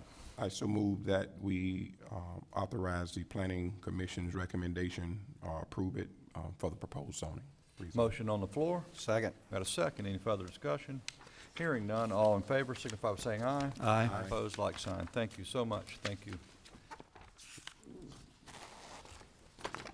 Okay, next up, case R15-014. The applicant is Carly and Adam Shredders. The applicant is requesting a zoning map amendment from R1HA to Ag, or agriculture, for parcel amounting in 4.66 acres, located along Cedar Creek County Estate subdivision, which was vested in 1999. So if we look at the aerial that's displayed, the parcel's outlined in teal. There is a creek that's running through it. That's what the blue line is indicating. You can see some residential development out there, but the subject parcel does have a cabin on it, but you know, there's a large amount of vacancy out there. I'll go into a little bit more detail and show the whole subdivision. We'll kind of get this kind of fleshed out here in a minute. So the future land use for the subject parcel is A2 and the vicinity of the future land use. The zoning district is R1HA, and that's the predominant, that's the R1HA is the zoning district for the subdivision. However, there is an agricultural zoning district to the north and to the west, which are outside of the subdivision. So again, when staff is looking, reviewing rezoning applications, we review for comprehensive plan consistency. In this particular case, I would like to go in a little bit more definition of what that means. We're looking for internal consistency within the comprehensive plan. We're looking for consistency between the comprehensive plan and land development code, and then we're also looking for consistency with in the land development code. So per the comprehensive plan, the future land use does allow agricultural uses in A2, which the subject parcel is, future land use is A2. The proposed and current zoning districts are allowed within the A2 future land use. So as far as consistency with the comprehensive plan and land development code, the future land use and proposed zoning district are consistent. However, you have a vested residential subdivision that has been, you know, partially developed, largely developed. The entirety of the R1HA subdivision, the entirety of the subdivision is zoned R1HA. The introduction of agricultural zoning district would undermine the intent of a vested subdivision to be a residential activity. The R1HA zoning district is kind of the Cadillac of residential zoning districts in the county. It doesn't even allow mobile homes, which It's is our highest level, isn't it? correct. So staff has, you know, expressed issue and the fact that the agricultural zoning, the shift of agricultural zoning district in this vested subdivision, which is currently R1HA, will be incompatible with the vested interests of that subdivision. what we have on the board here is an overlay of where the subdivision is. There is a little triangle piece that's kind of cut out that I made a mistake on that. Here's a little bit more of a close-up, and you can start seeing some more development. The subject parcel is outlined in blue. And so, in short, or to surmise, staff recommends denial of the proposed rezoning. And again, the proposed rezoning is consistent with the Comprehensive Plan and Land Development Code. However, the introduction of agricultural activities is incompatible with the existing vested subdivision, which is R1HA zoning district. So, it's internally inconsistent in the Land Development Code between the zoning district and the vested subdivision. If that's clear. Any questions for Mr. Cato? Yes. Go ahead. Yes, Commissioner. Okay, Commissioner Harris and Harvey. All right. Mr. Before we Cato, get started with that, if you could, again, get to ex parte communications, please. I've had none. I've had none. I have had some with the residents and have done a site visit. I've had none. I've had none. Okay. We don't see very much development. I only see 2, maybe 3 residences. How many are in that subdivision that are developed? I don't know exactly an exact number. I apologize for not having that available to you. However, I have written out there, and there's a large amount, especially over on the riverside, that is developed. They're paved streets. They have, I wouldn't say landscape medians, but they were, kind of naturally vegetated medians and stuff of that nature that is out there. And is an area that's ripe for development in the places where it is vacant. And this property is a part of that vested subdivision? Yes, ma'am. Totally within it? Yes, ma'am. Okay. And to go a little bit further into it, just to bring us back to the zoning district. So you could see the vested subdivision as it is, and then the zoning district, there's a parcel to the north, which is agriculture. That is outside of the vested subdivision. And then to the west is outside the subdivision. Those parcels are zoned agriculture and outside of the vested subdivision. Okay. Why is it that, did the applicant come to us and seek the rezoning to agriculture? That is correct. And why is that? Well, so there are a couple codes cases against the applicant of current. One was pre-existing the applicant's ownership of the property, which has to do with the structure that's out there. Mm-hmm. But the other one was because they have what is called residential livestock in the Land Development Code. And the R1HA zoning district does not allow for residential livestock.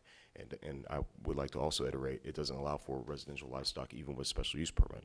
You may only gain special use permit for a keeping of a horse, which requires the applicant to have at least 5 acres of property, and they can only keep 1 horse per 3 acres. And they do not have a special use permit for that either, just to clarify. So they have a lot of animals. When I went out to put signs up on the property and do a site visit, I saw numerous goats, a couple mules, geese, chickens, and potbelly pigs. My understanding, and the applicant will come up here and speak, but the applicant has expressed his interest to get rid of the pigs, and I'll let the applicant speak for himself as far as the residential livestock that's on his property, his intentions. Yeah, in this particular case, we have essentially a land use and a zoning that really don't match all that well. It is underlain with agricultural land use. And if everything were ag in the area and the zoning was ag, of course, we protect ag first over residential. But in this case, given that it's your highest residential zoning district in the county, it's as high as you can get, and it is specifically oriented to that, we feel obligated to protect the residential zoning here in a subdivision like that. Any intrusion, chipping away of lots in that subdivision, it gets into a slippery slope that we just don't want to go down. We need to protect that zoning district. It is, again, only allows conventional structures, no mobile homes, no animals. It's for, let's just say, upscale development.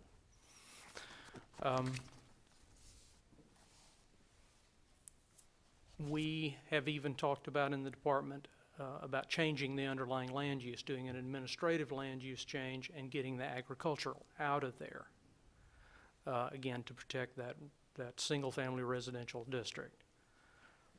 Again, you don't have a lot of it in this county, but what we do have, we feel obligated to protect. I understand. I think what troubled me in reading this is that I always understood that the comp plan trumped the land use map. It does, and our code does allow, it does not trump it. The land use is what it is. And yes, you look to land use first. However, zoning is like the fine tuning that you lay over that. And zoning will still dictate what you actually develop there and how you develop it. Okay? So without a rezoning, it is what it is, and it falls under the requirements of that zoning district. And yes, again, we're looking at the possibility of doing an administrative petition to change the land use on that subdivision. You mean the comp plan? Yes. Okay. Yes, a land use change. All right. Mr. Chairman. Okay, you through, Commissioner Harris? I am. Thank you. Okay, Commissioner Harvey. That was kind of be my question, was the agricultural situation that seemed to conflict with that. But it really might not conflict, as you're saying, because you have to have 5 acres for ag, correct? And this is 4.6, no? No, we have all kinds of agricultural properties that are acre. I'm sorry, I thought I heard Mr. Cadle say that it would be 5 acres. For a horse. Yeah, for a person in a R1 HA to gain special use permit for keeping of a horse, it would have to have 5 acres minimum. Okay, thank you.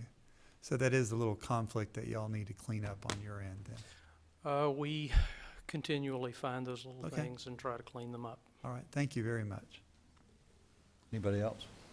Okay, I'm going to open it up to the public, but I'm going to do it in 2 different parts. We're going to have for the change, and then we'll have against the change. So anybody from the public wishing, go ahead. The applicant does have a presentation that he would like to show before the board. Okay, this would be the time to do it.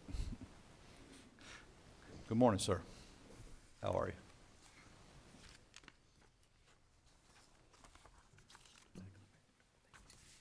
I'm going to just go ahead and skip some of these slides because they've already been addressed and by Mr. Burns Cadle, and I understand we're already running a little over schedule for the morning, and I don't want to be repetitive. Okay, so Commissioner Harris, ma'am, you had asked how we got to this point or where we were sitting with the animals. So we back in the spring, my wife and I saw the property listed for sale and thought that it would meet some of the goals for our family. We wanted to have a place out in the country to move our kids and show them some of those type of values. The intention for the property was to have some type of like a large garden, just a large acreage for the kids. Saw the property, saw on the county's website the agriculture 2 was allowed under future land use, so decided it was something that we were going to move forward with. Bought the property, had it fenced, and had it cleared. While we were having it cleared, the state came out and said, hey, some of these areas where you're having clipped, you can't clip in there. With machinery. You can do it by hand, you can do it a myriad of other ways, but you can't do that.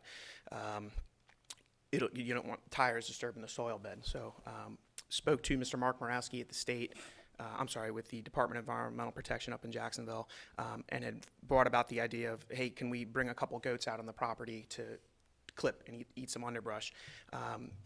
He said, yes, if you're going to do it large scale, we got to do an impact permit and an impact study. Small scale, you're really splitting hairs. What's the difference between a couple of goats and a couple of deer walking through the property when it comes to disturbing the soil bed?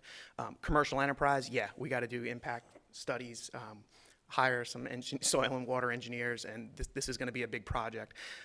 Our goal with the property was to again, have essentially like a large garden and a large area for the kids to play, and maybe keep a few animals. So I believe that's what Putnam County defines as residential livestock, so not non-commercial enterprise. So we picked up a few goats and had them on the property to do the clipping. I was advised that, hey, there are some coyotes in the area. Typically people have a donkey or two to protect their goats. So we did at one point have some donkeys. They're since gone. The gentleman that had delivered the goats just decided to throw in for our kids a couple of small pot-bellied pigs. They're since gone. I believe there's one wild pig that's kind of in the area, but it's not a domestic animal. I know that could probably lead to confusion. There's a dark-colored pig there. But there are a few goats still left on the property. I've never had geese or chickens there. There currently aren't any. There are no domestic ducks, any type of fowl. I would, in the interest of full disclosure, my wife and I would like to get a few hens to lay some eggs, but again, non-commercial.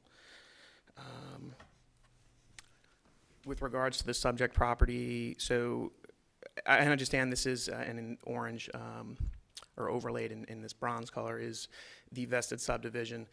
What I would like to point out, though, is, and I was corrected by Mr. Cadle, Mr. Burns Cadle.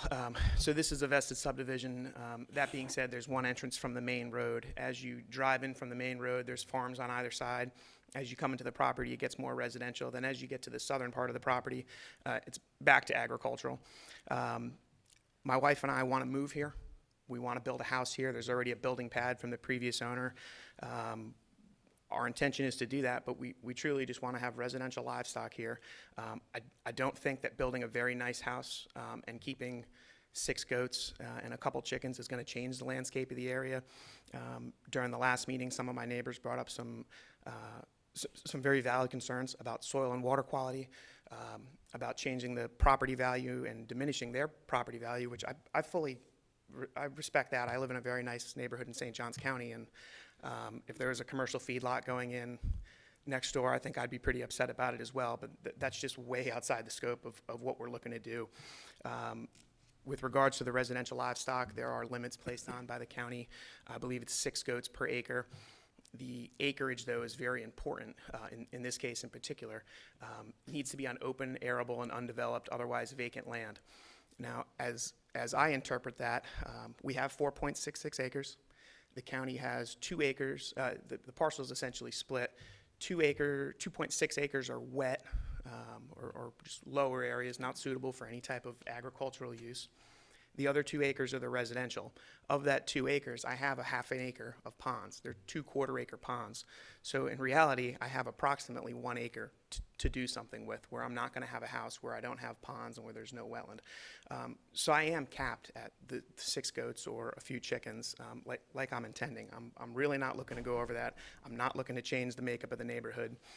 At one point, I just briefly discussed with the staff at Building and Zoning about amending this request from agriculture to agricultural estate, because I felt like that would meet our goals as well. Initially, we went down the ag road and put ag on all the paperwork after our first meeting, and it said, hey, I would love to have a couple different animals. There's ag adjacent, ag's under the future land use, and that's kind of how we came down this path.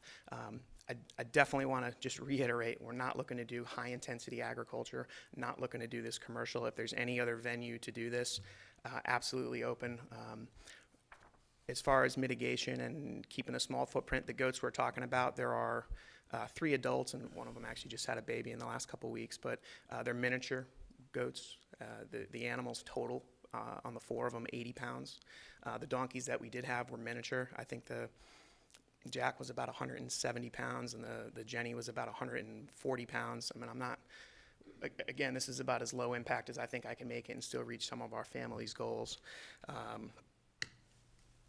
And I guess really that's where I'd like to conclude at this point. Okay. With regards to the rezoning, the 2 open code cases, one of them was for the livestock, which was what started driving this request. The other was something I wasn't aware of until the last meeting. It was not disclosed when we bought the property with regards to the structure. I met with Building and Zoning, with the code enforcement. 2 different courses of action, whether or not it's kept residential or whether it's converted to agriculture. So I'm kind of pending the outcome of this hearing before we move forward on that pre-existing codes case. Okay, stay right there if you would, Ms. Shredders. I'm sure the commissioners have questions. Mrs. Harris is looking at me. Can you Yes. lead it off? Yes, ma'am. Thank you.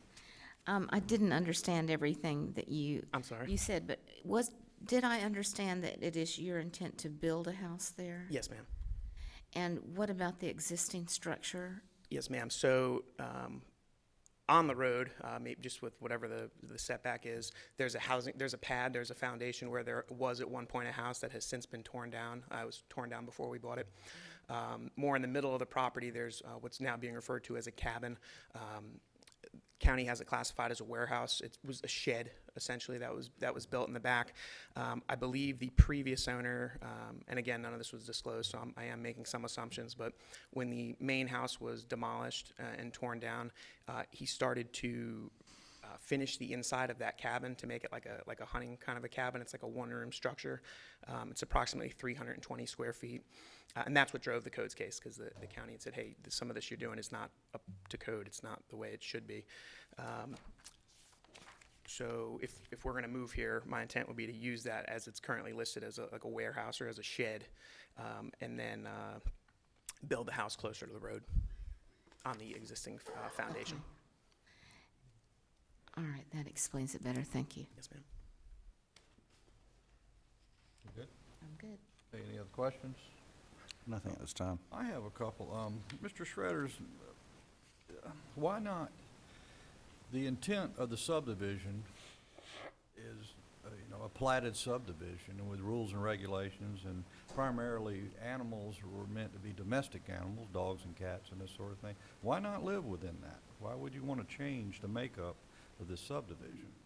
Well, sir, it's not that we want to change the makeup of the subdivision. With regards to keeping the animals, in particular, one of my children, we're trying to teach him a way of life that he can contribute to society. One of our children that was just born this summer, he's already had 2 brain surgeries, and my wife and I are scratching our heads trying to figure out how we can set this kid up for success later in life. He's not most likely not going to be a candidate for college, though we really hope he is. But trying to teach him something that he can use later in life, which is why we want to live somewhere where we can have a large garden, not just a few raised beds and just a few animals to teach him how to care for that type of stuff. So I can appreciate that, but you chose a residential subdivision. You don't yes, sir. When we initially feel like you have, the whole neighborhood's against you. And, you should have concern for that. What could you speak towards that? They don't want this in their subdivision. Why would you want to change that? Yes, sir. When we initially bought the property, we drove in for the first time, saw farms on both sides, farms throughout the property. It looked like some of the folks established that's the ag part before you get to the subdivision. Maybe yes, you sir, should have bought out there. Yes, sir, and that's clear to me now. When we came in, I realized the adjacent parcel was agriculture, and then actually 2 of the adjacent parcels were agriculture, and then agriculture was allowed under future land use. This is my first time doing any of this, and truly it was my mistake. When we saw agriculture listed on the website, we completely thought that we were within the right when it generated a codes case. I went through the process, started this process to amend it. You told us on that. And Now, that's, I've done a site visit, very pretty piece of property, but at the day I went, there were people riding bicycles and walking dogs. You have a wonderful creek that runs all the way to the river. My concerns there were pollution, farm animal type, too much manure, let's be honest, this sort of thing. I'm sure you have concerns in that area too. And I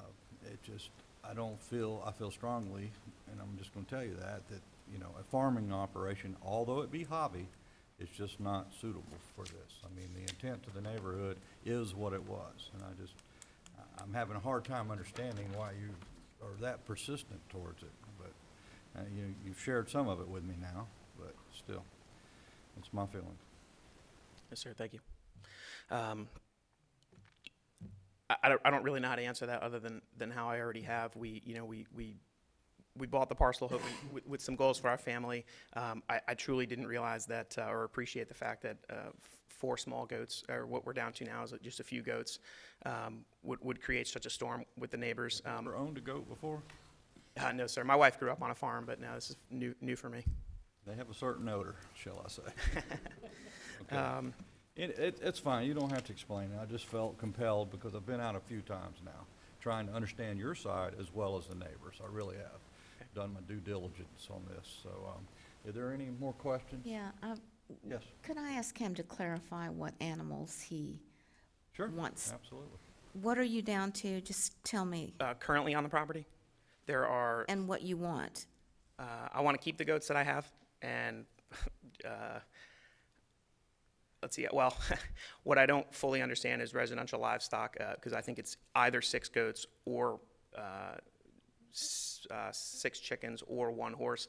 I would love to keep the 4 goats that I have and just have a few chickens, maybe 4 laying hens, and that's about it. That is it. Okay. Let me ask Mr. Cattle a question. Cadle. The man with Don't we have some kind of an exemption in an area that's not agriculture? Like if the kids are raising something for the FFA where they have animals allowed on a property? How is that worded?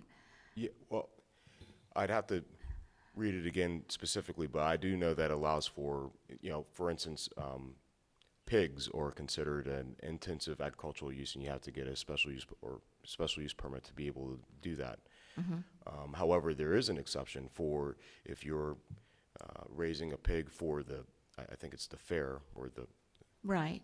You're able to do That's that. But 4-H or FFA. right, but in the particular circumstance where we're talking, that's a temporary use in that particular, the way that it's worded in the code, and that wouldn't suffice for what it is that the applicant would like to do. Okay, just, I wanted him to be aware of that in the future as your child gets older, that there would be opportunities. And would that fit in this zone if he had? I believe so. I have to look at it specifically. Give me a moment. Okay. Okay. All right, thanks. I just wanted to clarify that. It just seems we're down to like 4 goats and 4 chickens. And do the goats really have an odor that expands to the neighbors? It's a big deal, yes? No, at the time when the site visits were done, there were the 2 donkeys there, which I can appreciate.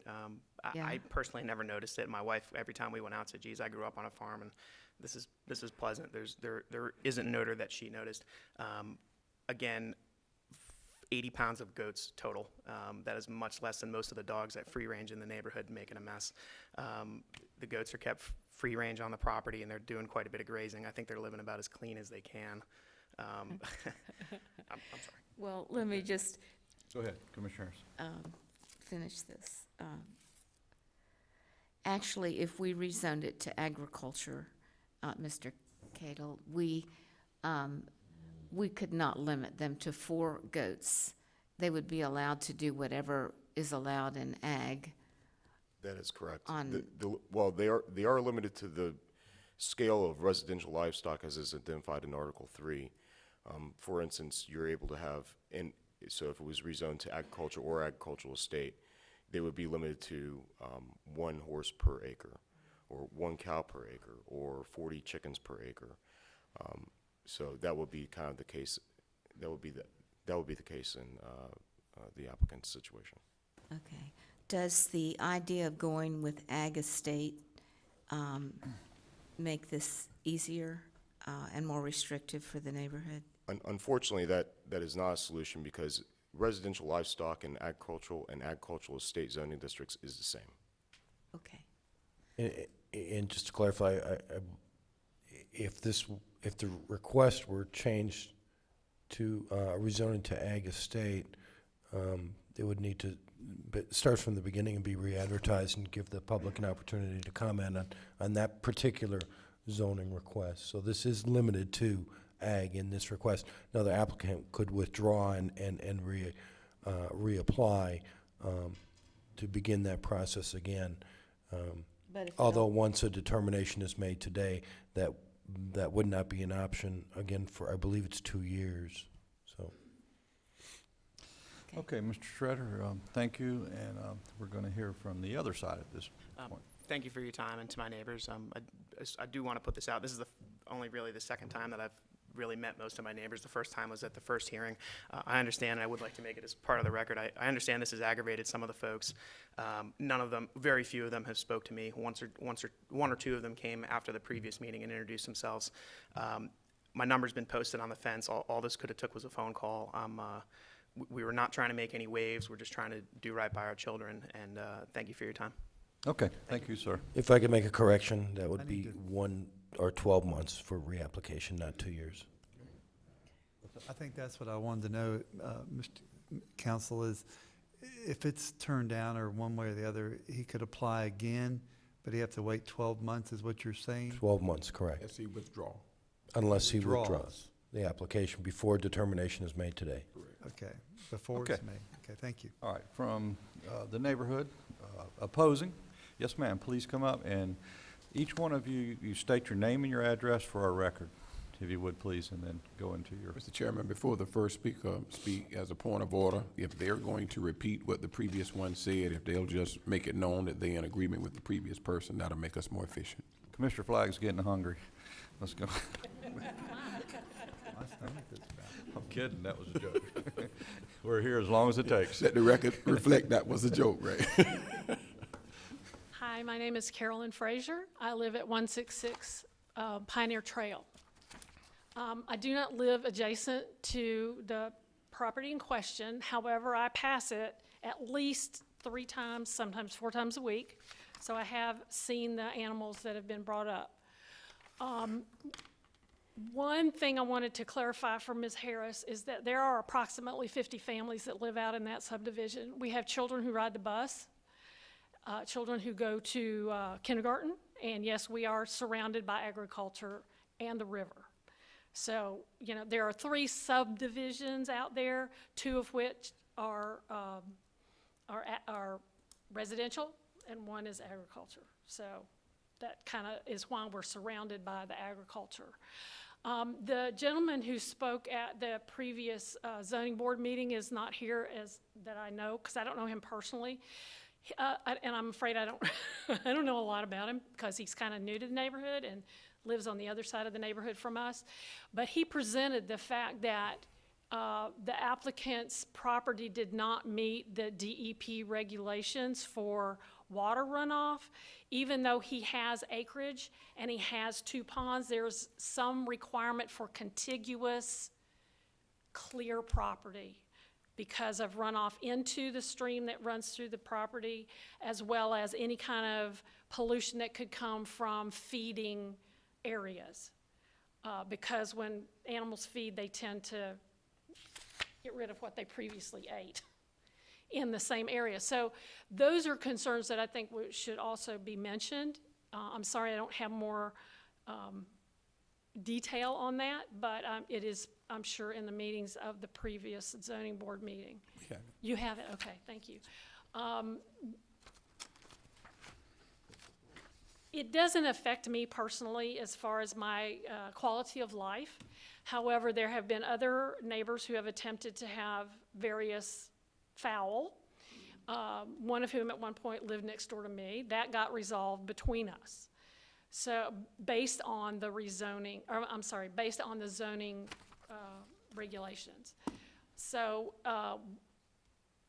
there are those who don't mind and there are those who do. However, I think it could negatively impact our property values, which have dropped precipitously in the 15 years or 12 years that I've lived out there. We back up to the creek, so we have maybe a little bit more of a property value than people who are inland. It's negligent at this point because it's swamp. But I would also like to say to the applicant that I appreciate his efforts, as he enumerated in the zoning meeting, to have tried to purchase agricultural property that backed up to his property so that he could have the animals he wanted. I know he ran into a lot of problems trying to deal with the people who owned that property, and I appreciate his going to that thing, but to that effort, but the effort should have been expended on the front end of due diligence. So while we don't necessarily want his animals, we wouldn't mind having them as neighbors. That's just me. I haven't introduced myself to him, but that's just me. I'm not speaking for anybody else. So thank you very much. Thank you. Thank you, Mrs. Frazier. And he's right there. Okay, next, name and address, please. And good morning, soon to be afternoon. Edwin Miller, 166 Pioneer. I'm Miss Frazier's husband, And just quickly, what Mr. Schroeder suggested sounds very innocuous and non-threatening. But the property was purchased under Mr. Schroeder's LLC as an agricultural endeavor. So that makes us go, wow, what's really going to happen there? And if they just want some goats for their children, we've established that there's a variance for short-term farm animals. And on a residential piece, it sounds like you guys said you could have 4 goats or some number. If that's all he wants, that's his business, not ours. If he wants to change it to agricultural, that is our business. That's it. Thank you, Mr. Miller. Okay, who else would like to come speak? Good morning, Ms. Zimmerman. Good morning. Nancy Zimmerman, representing Tim, also 104 Pioneer Trail. We have a riverfront home, and what you don't know about this neighborhood, which nobody has brought up, is that there are some very nice houses, some approaching the $500,000 mark. To change this zoning in this set subdivision would decrease those values of those people who did their homework to buy and develop a home of that magnitude. I think it really has no place. I can see 6 hens for egg laying that are confined, maybe even on a temporary basis, a 4-H or FFA project. However, to change the scope of this subdivision, and there are 50 residents, if you haven't been out there before you make a decision, you need to ride this neighborhood. I'm all about agriculture, and I'm sorry that I've never seen you to introduce myself to you other than this venue, and I don't think it's appropriate. We don't mind him as a neighbor, but the agriculture is not something that we want in the subdivision. There's residents that can't be here today because they have to work, that are adjacent to his property, that it's very unfair to them. They've built nice houses. There's one house that's directly adjacent to him that's really nice. There's one catty corner across the street. The people have been there 20-plus years. They were made to get rid of their horses, and they have the acreage for it, but they were made to remove their horses when they first moved out there. So I think in the interest of those people that have had this battle already, it's extremely unfair to let this family do this, especially when they have purchased this property and put it under a family LLC farm. I just don't think it's appropriate.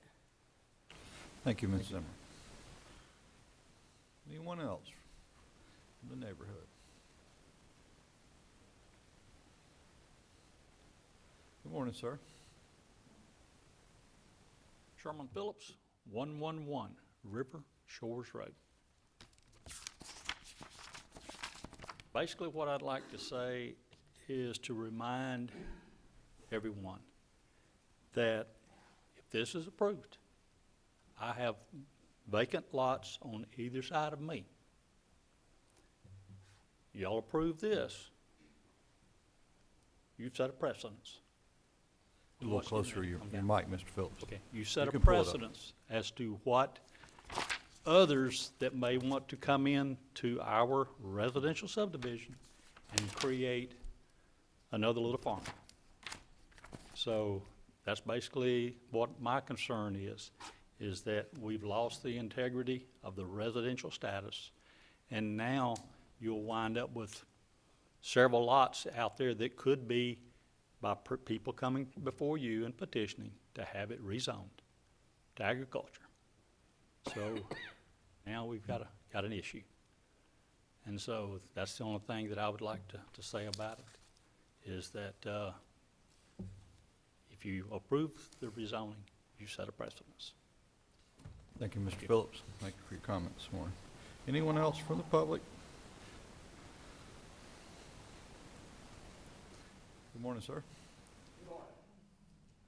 I'm David Thompson. I spoke at the last meeting we had. And I don't see how anything has changed. My brother bought this piece of property and developed it for one reason and one reason only, so that his friends and cohorts could have a nice, peaceful, serene, untouched piece of nature that we can live on and enjoy the animals that do come around that are wild, like the deer. We have no more hogs out there, they're depleted. You know, and if y'all haven't lived on a farm, you don't know the smells. You just don't know them. And, you know, it does, regardless of what they say, increases the chance of unhealthy things happening from that piece of property with pigs on it. And it does interrupt our quality of life because it changes it drastically. You know, my brother didn't want a farm area. He wanted homes for people to raise their kids. And like I said the last time, when I bought this property out here 7 years ago, I bought it to die on. This is my home. And I don't want it to be next to a place where we have all these foul smells coming. And pigs and hogs do get out. They will crawl up under a fence. And there's no way that he can guarantee that those animals are not going to get out in the road and somebody come along and tear their car up by hitting it. Regardless of how smart y'all think pigs are, they ain't too smart. I guess that's all I've got to say, other than the fact that, you know, why are we even discussing this? When my brother drawed up the laws and bylaws of this property, it was very plain, very plain. No agriculture farm animals on this land, period. It wasn't up for debate or anything. That's the way it was. We have laws that we have to abide by. Why do we want to ignore this one? It's not right. And I don't feel that this gentleman has a leg to stand on when he comes into a beautiful area with beautiful homes, with beautiful people residing there, comes and wants to change it. It's not right. And I oppose it drastically and wholeheartedly and will till I draw my last breath. I ask y'all to consider this very, very closely and take our lives and our intentions of growing old out here to heart. That's all. May I ask a question? Mr. Thompson, Okay. question? So Commissioner you Harris. have rules within your homeowners association? Is that what you said, your brother, how he drew it up? Do you have a homeowners association, and do you have rules that lie within that? Yes. You do. So in addition to the county rule, you have the homeowners association too? Correct. Okay. Zimmerman wants to speak, tell her to come back up. Yes. You have to come up, Nancy, yes, please. I believe our homeowners association had expired and had not been renewed, but the original intent of this development was to be solely high-end residential. There is a code and covenants that was on file with the county but has expired. You know, through this process, we have learned that it should have been renewed, which we're not lawyers and we didn't know. David's brother, who developed the area, has passed away, and he would have been the one that would have known to renew that. So as residents, we did not know that. But there was originally a code and covenants that put a restriction on farm animals, including but not limited to chickens. I know that there's a lot of people that are interested in that now for self-sufficiency, and that if they're contained, that wouldn't be an issue. But when it comes to farm animals, that's a little bit different creature, especially if you ride out there and look at the subdivision. It just doesn't fit. Thank you, Ms. Zimmerman. Thank you. Moved out here 26 years ago. My wife was going down the road, just taking a walk in the evening, like we usually do. And, a big old bald eagle, one at the top of the tree. but I mean, he was that close.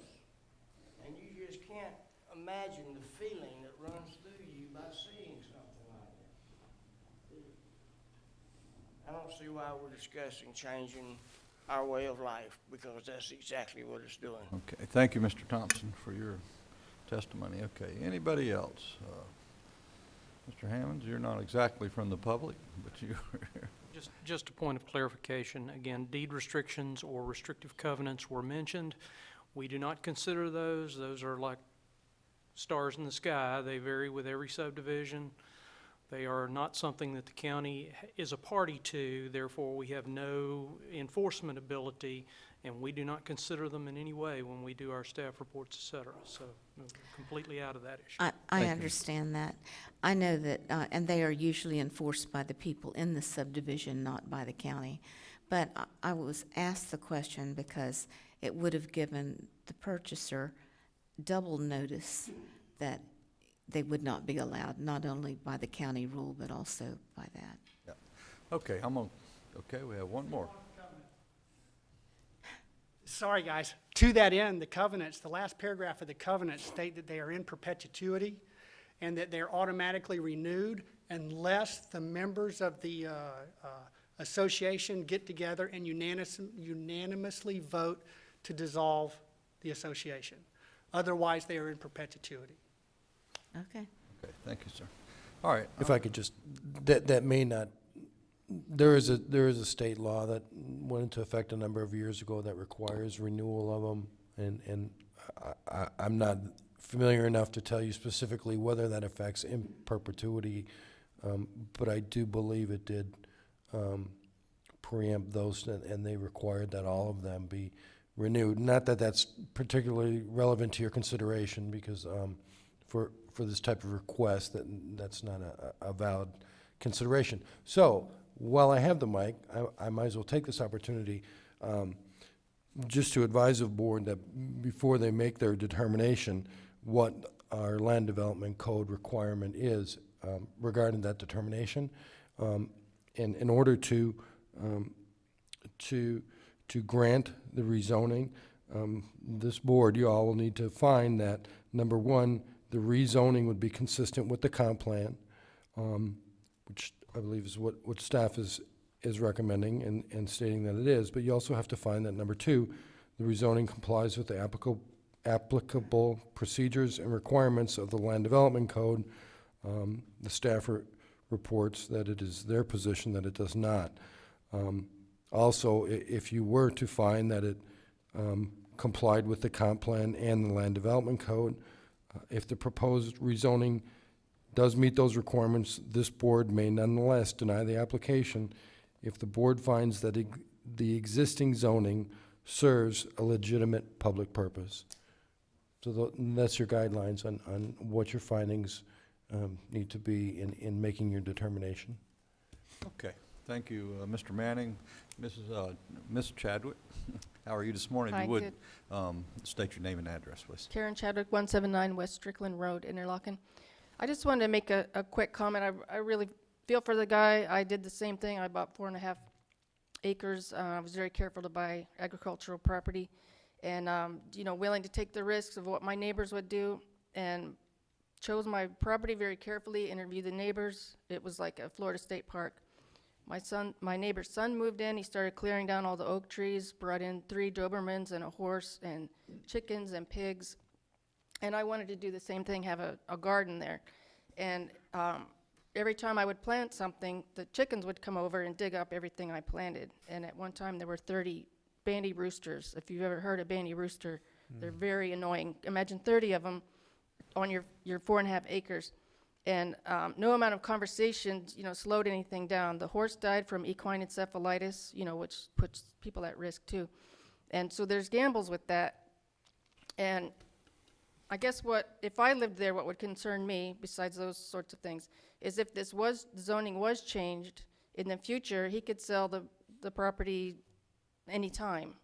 And then it would be rezoned, and the next people coming in, they probably wouldn't want just 4 goats and a few chickens. They could do anything ag allowed.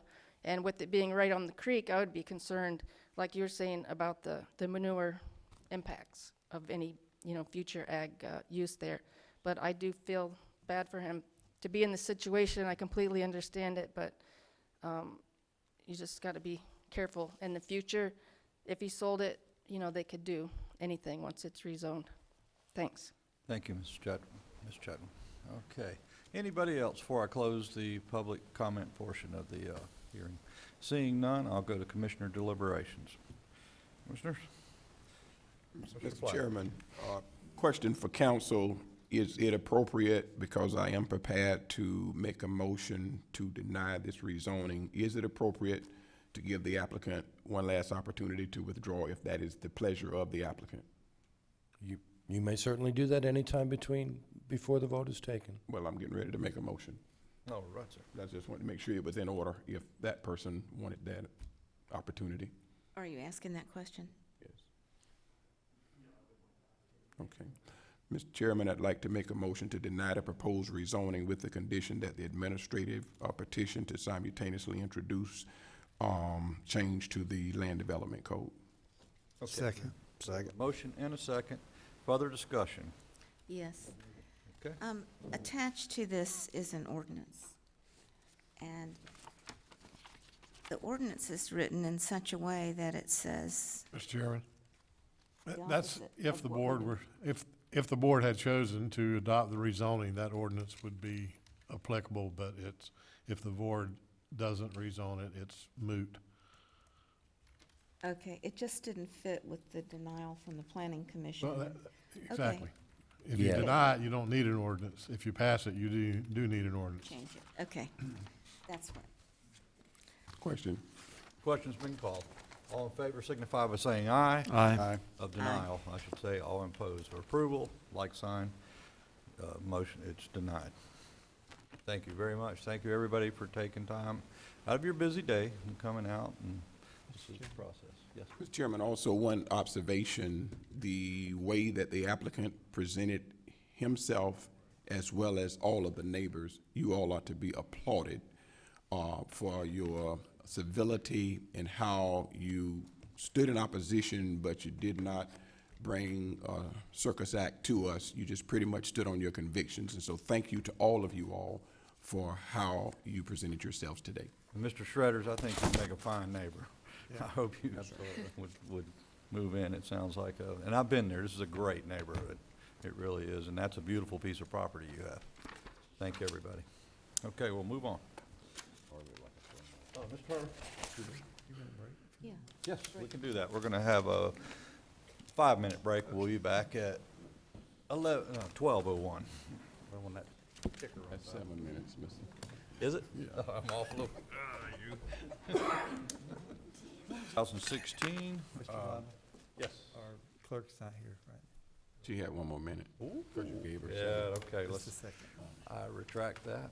There's a good example right there. She went to get her. She's here. There she is. Hey, Tony.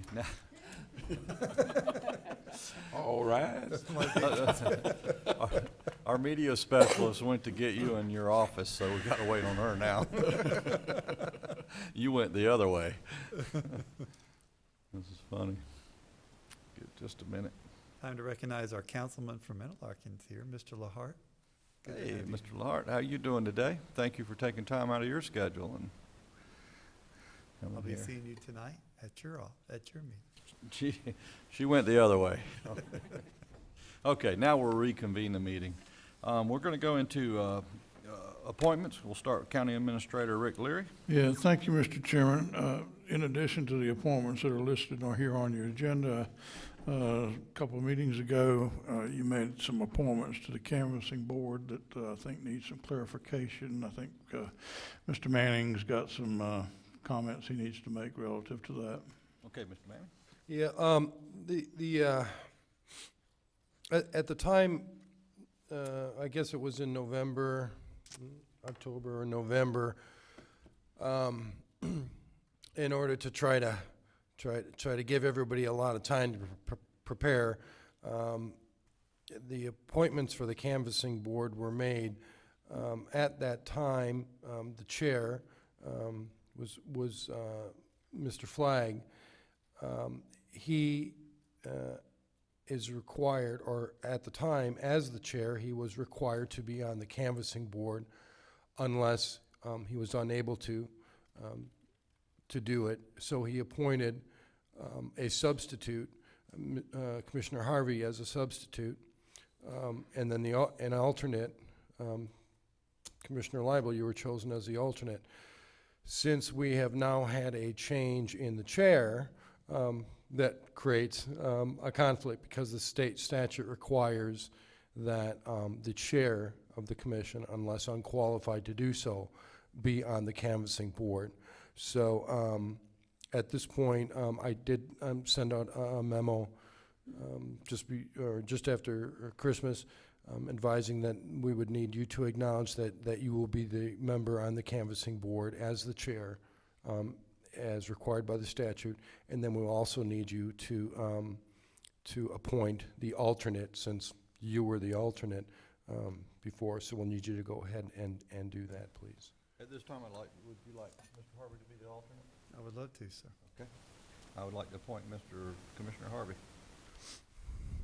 We need that in the form of motion, don't we? No. We don't? Okay. It's just, it's an appointment by the chair. Okay, very well. That's my appointment. Thank you. Thank Between you, us, sir. we'll get it done. Thank you. All right. Mr. Leary? Okay, that was all I had, other than the appointments that are listed, sir, in the agenda. Okay, commissioners, you have the appointments. Anyone you wishing to bring forward at this time? I am working on one for the Animal Services Advisory Committee, but not confirmed yet. So am I. All right, I appreciate y'all, if you could work on those as quick as possible. That's a regular standing committee now, and then they need to appoint a chair, just like all the other committees, and move forward in the progress that we've experienced in the last year and a half. So I ask you all to please bring somebody, and hopefully with some experience will be helpful. Okay, if that's all, we'll go to County Attorney, Mr. Stacy Manning, for a report on fracking. Thank you. Just as a reminder, for folks out there that are unaware, you had a presentation in your December workshop by Ms. Karen Chadwick. She gave a presentation on behalf of Floridians against fracking. Her organization is requesting that this board adopt a resolution, specifically the resolution that organization is seeking will be a resolution of this board supporting the state legislature adopting a ban on fracking in the state of Florida. I've looked at the information that was provided by Ms. Chadwick. She provided a lot of information, and I appreciate that. It's very helpful to look at. And based upon all that information provided, I've taken a look to see what both the Florida Association of Counties position is and what other counties within the state of Florida have done thus far.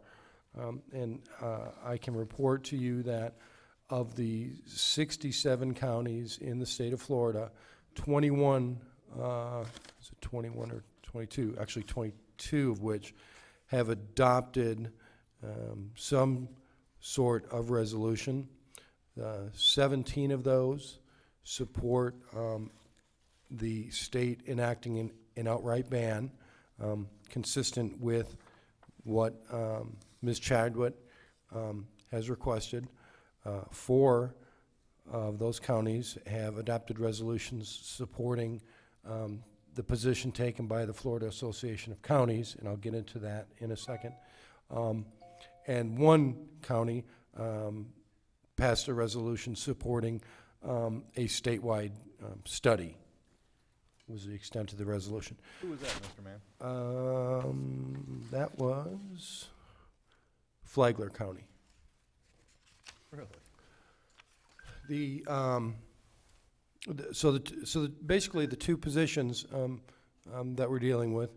Again, the first being, the one being proposed by Ms. Chadwick is that this board adopt a resolution that opposes the use of hydraulic fracking, acid fracturing, and any other form of extreme well stimulation for purposes of resource extraction in the state of Florida, as well as support state legislation prohibiting the use of hydraulic fracturing, acid fracturing, and any form of extreme well stimulation for purposes of resource extraction in the state of Florida. FACT's position is three-part. Their position is, one, to oppose a state preemption on fracking activities, especially the sitting of wells within sensitive areas and ancillary activities such as waste storage, handling and disposal, truck traffic, and other local public health and safety impacts. The second part of what FACA's position is that they oppose any state legislation which would create a public records law exemption for proprietary information provided by drilling companies to the Florida Department of Environmental Protection through the department's online chemical disclosure registry.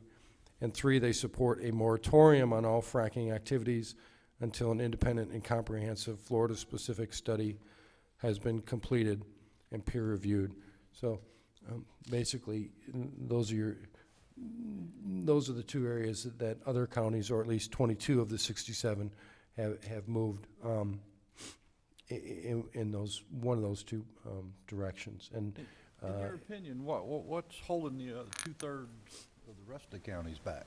I don't have that. Anything in print that might suggest? No, I have noticed that a lot of, we have a number of smaller counties that have moved on this, although I would say that there are some larger ones. You have Broward, supported a ban. Flagler supported the study. Miami-Dade? Miami-Dade. Miami-Dade supports a ban. Martin County supported a ban. Orange County supported FACT's position. Palm Beach supported a ban. St. John's supported a ban. St. Lucie supported a ban. But as far as why the others haven't moved, that might be a good question for the Miami-Dade next counts for FACT half our convention. population, so we're okay. No, just kidding. Well, I think, if I may say, Mr. Chairman, some of those counties that you mentioned are seeing saltwater intrusion now. And I think that's probably why they're more on the bandwagon than some of your rural counties are not seeing what they're experiencing in South Florida.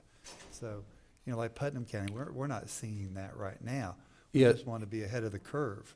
Yeah, as a matter of fact, there was one in particular whose resolution did specifically discuss the saltwater intrusion as being a concern. I'd have to go back and look through which one that was, but yes, you're absolutely correct. Thank you. We do have some saltwater intrusion in Putnam County. Right. Not from fracking, of course, but it's very real. I feel like we really need to protect our aquifer for the state. It's too delicate a system to be coming in and doing Not to something so mention intrusive. Our tourism industry also, I mean, Yeah. it's huge. Why, we have no business. Well, and I think, Ms. Commissioner Harris, if you don't mind me saying, and thank you for allowing me to speak, Mr. Chairman, we don't know those chemicals that they're using. And when we start looking at that, if it's coming through Putnam County or even stored, we could really affect our environment to the tune that we don't know the extent that we could be dealing with in the future. So I think for Putnam County, it's just mandatory that we do something soon. So. And if I might, I mean, if it is the will of the board to pass a resolution similar to either support FACT or support an outright ban, after the discussion here today, I can certainly bring a resolution consistent with that direction to your next meeting. Okay. Commissioners, if you don't mind, we've got some public comment here. Let's go through that. Mrs. Smith, I asked you to go first, and here you go. Thank you for being patient and waiting. I always try to wait to the end. So much happens. Elizabeth Bacon Smith, 203 Morrison Road, Interlaken. It's kind of odd being up here when it seems like things are going the way I want them to anyway, but I'm just going to go ahead and say what I had to say. I'm asking that you support a ban. I was stunned when I first saw Florida and fracking in the same sentence. I never thought we'd have to confront this at all. The controversy surrounding fracking is too great, from earthquakes to unpotable water, to lack of personal use of water due to tap water becoming flammable. There's a lot that's at danger with the aquifer, the chemicals. There is a very complex issue that I don't believe Florida can take a chance on. If Florida, or in this case, our county, whether it be earthquakes or loss of usage of water, we're done for. With petroleum allowed in landfills on top of it, there's more contamination potential there when you start rocking the ground. So the danger is even greater. So if local approval is an issue or disapproval, I ask you to reject it outright. Erring on the side of caution. Thank you. Okay, thank you very much. Ms. Erica Alvarez, still with us?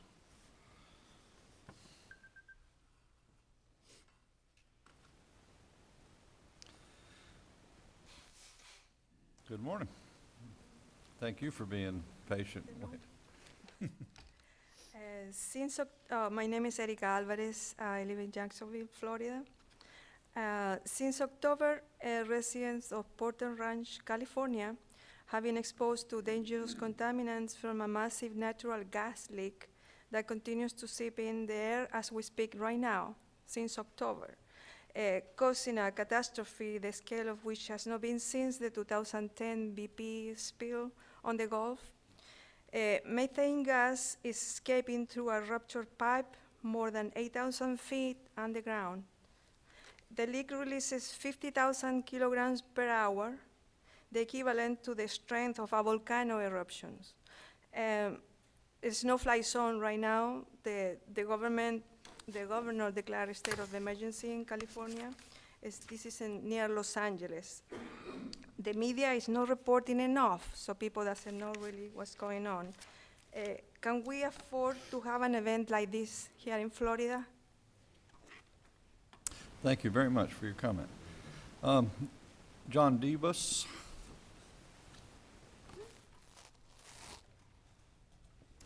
Good afternoon, sir. Good afternoon, sir. John Debus, 2038 Wyndham Hollow Court, Jacksonville, Florida. Your question about why the other counties have not acted, just to let you know, I'm up in Jacksonville. We're getting ready to do some work up there. It takes time. We've been doing this for like 6 months, and to get 22, and I believe it's up to 24 counties now. Over 40 cities have done resolutions and so forth. Right now, I'm working up the area. We did St. Augustine first, the city, then we did St. Johns County. We're working on, as of last night, Nassau County was discussing it. From what I understand, they're leaning towards doing a resolution. They're scheduled the 20th of this month to vote on it. And my prior experience, I was up there talking to them about it, and they asked us to get feedback from their other cities because they wanted the feedback of their citizens. So we went to Fernandino Beach. They passed a resolution. They were in support of it. We went to Callahan. They passed a resolution. They were in support of it. So Nassau County is getting ready to do a resolution.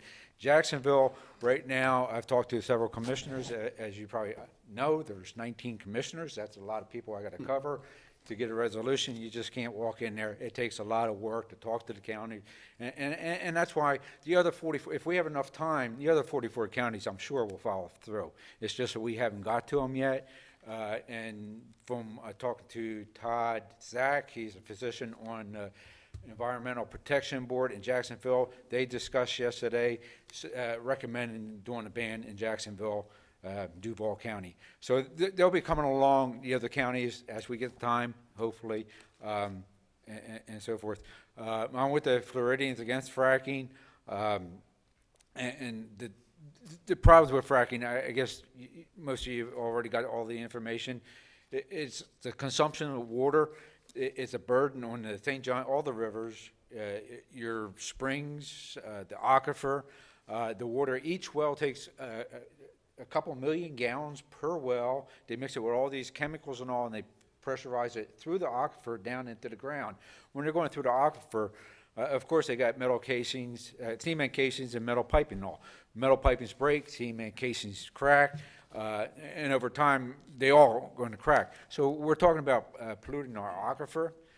Also, them chemicals, when you go down there and frack, they pick up a lot of the radioactivity and stuff in the soil, natural stuff is in the soil, it comes back up. That brine, the water and all, is not cleanable. You can't clean it, you can't dispose of it. And what they've been doing out like in Oklahoma, they've been doing what they call deep well injection, which is where they pump it and bury it down in the ground. And that's been proven to cause earthquakes out there. Where are they going to do it here? Are they going to deep well inject it here? I mean, we're subject to sinkholes, and our soil down here is limestone based and all. That stuff is going to seep. It's a sponge. It's a sponge. It's going to absorb it all up. And as Erica just mentioned about the leak in California, started in October, still going on now. They don't think they're going to stop that leak for 2 to 3 more months. That's all that methane going up in the air. Methane in the air, pollution causes disease, physical problems. And what we're talking about, the counties, Florida Association of Counties, their line and all, basically what they're disagreeing with is basically some of the regulatory bills they're trying to pass through Tallahassee now. They're just in your face, Florida Association of Counties, we're going to go through with this. We cannot regulate fracking. Well, let me reframe that. We cannot regulate accidents or bad judgments. And we know accidents happen, bad judgment happen. BP costs billions of dollars. We can't afford to wait for an accident to happen here to try to clean up an aquifer that's going to cost taxpayers billions of dollars. We need to be proactive, protect our citizens, our drinking water, and do a ban in Florida. We're not a gas. Our economy is on tourism, agriculture. That's what our economy is based on.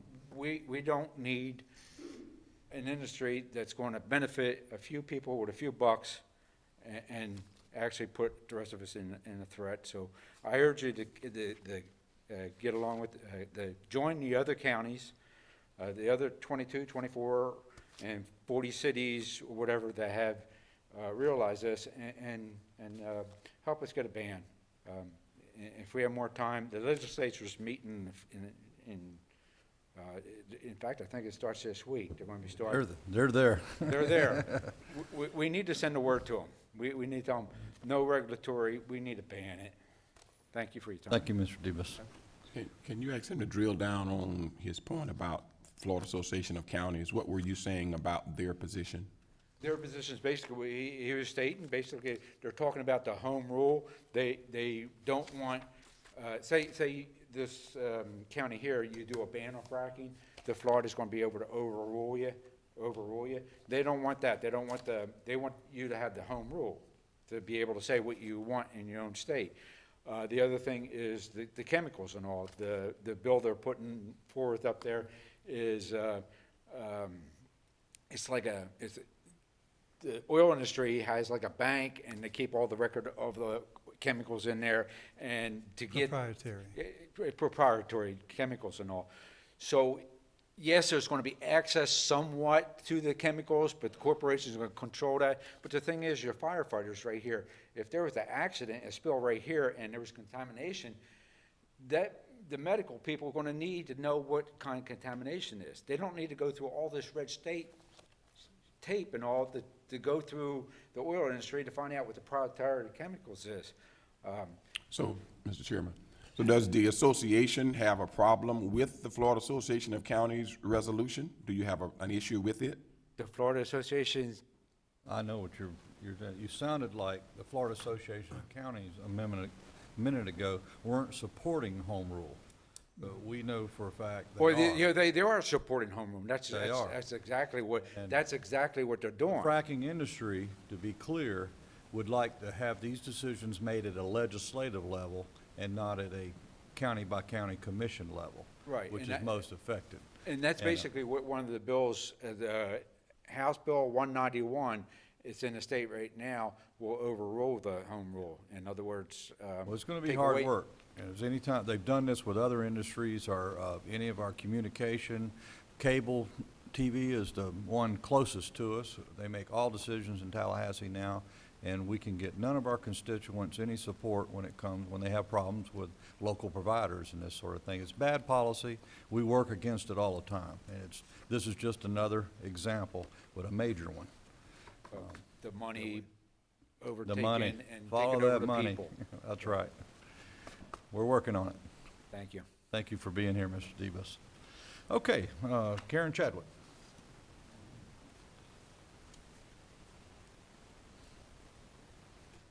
Do I need to say my address again? We've got it. 179 West Strickland Road, Karen Chadwick. Thanks for taking up this issue. I think part of the reason why other counties and cities haven't done it is because it takes people to bring the issue up. I mean, you all are very busy with all kinds of things all day, every day long, and, you know, somebody has to get the ball rolling, and in some of the counties and the smaller rural areas in particular, there just isn't the population to be doing that. I think that's part of the reason. Not that they want it, they just haven't gotten the ball rolling and gotten the issue on the table.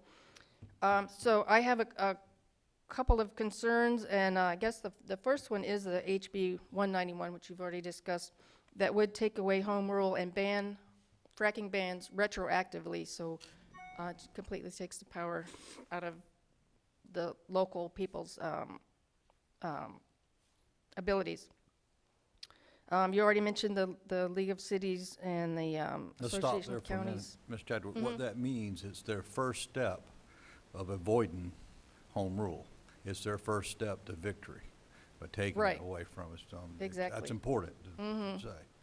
You know, It it is. sounds like they're for us, but they're not. It's clever language. Right.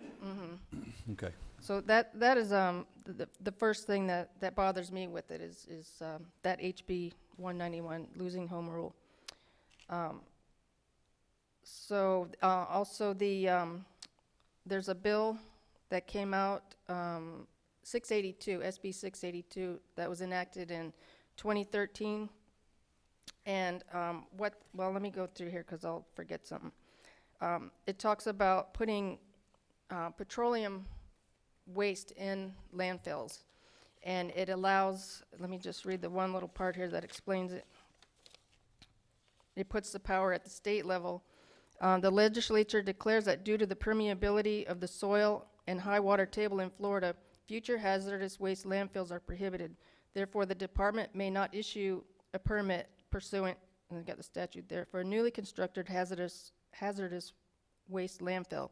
However, if by executive order the governor declares a hazardous waste management emergency, the department may issue a permit for a temporary hazardous waste landfill. And reading, talking with some attorneys and reading that interpretation, what it means is that those products can be put into landfills that aren't permitted for it. And I brought this up during the one of the landfill committees and asked about that law change.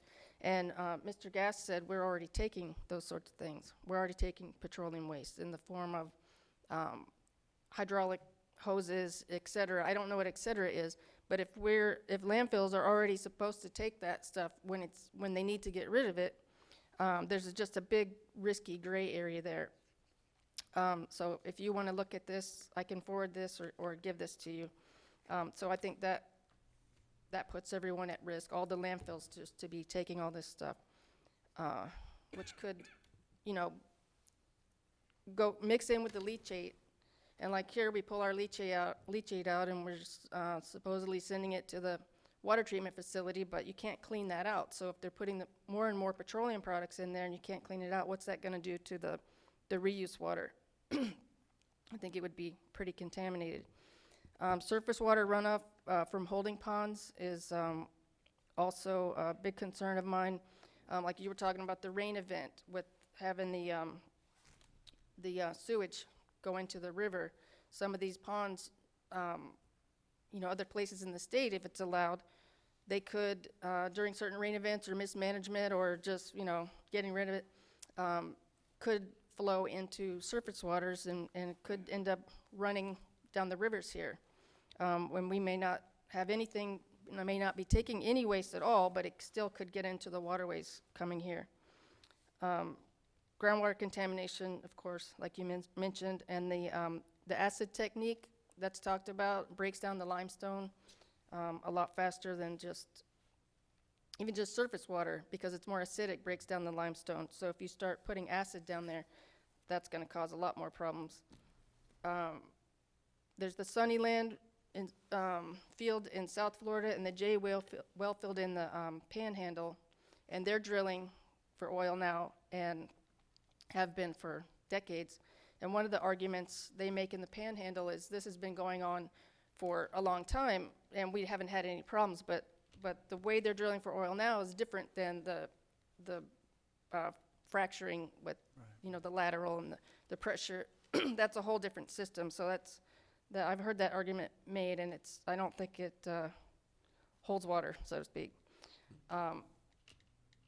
There was another bill, I didn't print it out, it's 31 pages long, that was a companion to this that it lessens the regulations for discharging into creeks all around the state. And so, that just makes it more risky if you have the waste coming up and they need to get rid of it. Right now it helps with ag and other polluting industries, but if we have the ponds holding the waste, that could be a real problem. I guess, I know I'm forgetting something, but it sounds like you're on board and I really appreciate it. And these sorts of things, they can put it in place now. In the future, it could be changed, I think judging by what's going on in the rest of the country, we would have a lot of problems, and I hope we would never change it. Clarify though on the landfill, just to be, I can't speak for Mr. Gast, if he wants to come up, that's fine, but as far as petrochemical and products that are made from it, we just spent, in the tune of over $1 million pulling tires out of our landfill. Right. So we didn't contaminate and cause water problems, which we've had, and our numbers are still declining, aren't they? The test wells, come on up. And then you mentioned hydraulic hoses. Okay, while they might be made out of a petrochemical product, they carry mineral oil through them. It's typically hydraulic oil, and I'm not sure what it does to a landfill or a lined landfill or the leachate when it enters into the water plant. There's a lot more to the story is what I'm trying to get across Right. there. So what kind of items, Mr. Gast, if you will, are we experiencing? The rule which he's referring to is hazardous waste. Petroleum products are not classified as hazardous waste unless it gets to the form of gasoline, kerosene, which has the flammability, because you've got, for hazardous waste, it has to be toxic, flammable, oxidizer, corrosive, or explosive. That's what falls into, or then you get into special categories of radioactive and PCBs, which is another special category. Those are lumped into hazardous waste. The reason that petroleum products are allowed in landfills in the state of Florida is one of the biggest problems that we have is these old gas stations that are polluting our groundwater, and there's no place to dig that soil up and take it to. Once oils, hydraulic oil, motor oil, diesel fuel, things like that get into a landfill, there is a anaerobic bacteria that starts breaking those petroleum products down. When I was with the Space Center, we did a lot of research with it for fuel spills that we had, where we actually did static pile conditions similar to a landfill, where we'd lay plastic out on the ground, we'd put the piles on top, and then we'd wrap it in plastic again to cut the oxygen out of the static pile, and the microbes would actually destroy most of the petroleum products. But petroleum products that are allowed to go in a landfill, and it's at certain levels that you have to meet, are not classified as a hazardous material. And it's basically at a convenience for the environment that they are placed in a landfill where they are at least treated and handled in a proper way, instead of just letting them continuously seep into the aquifer and into the environment. Floating on top of our water supply. Yes. You're bringing them out and treating them. Yes, we're bringing it out, putting it in a landfill where it's actually treated. Any questions? Thank you. Karen, anything? Yeah, but I can't remember what it is. I didn't write Thank it you down. for I know I'm being- forgetting something. Yeah. Thanks for being here today. Thank you. We're all trying to do our best, and anyhow, commissioners? Mr. Chairman, I guess my question is, are we more secure with a standalone resolution that just deals with the ban that we create, or do we have better traction with the Florida Association of Counties researched resolution so that we have a strong foundation to move us forward? There's always strength in numbers, most of the time. I don't think it hurts. I'm trying to think of a flip side, like you're suggesting, but I can't at this point. But yes, I'm sure that the council and everyone involved in the legislative level at the FAC has done incredible research on it and knows what's at risk at the local level, and that's our lobbying firm as counties in this state, and we should go with them. I agree with you on both ways. I really didn't understand what the three things were that they were saying. They sounded rather lenient, especially the first one that went another way. So can you expound on that? Well, the first one was the opposition to state preemption of fracking activities. One of the current bills, or at least one of the current bills, is calling for state preemption of any regulation on fracking. So if that bill were to pass, any regulation the county may have would not be valid.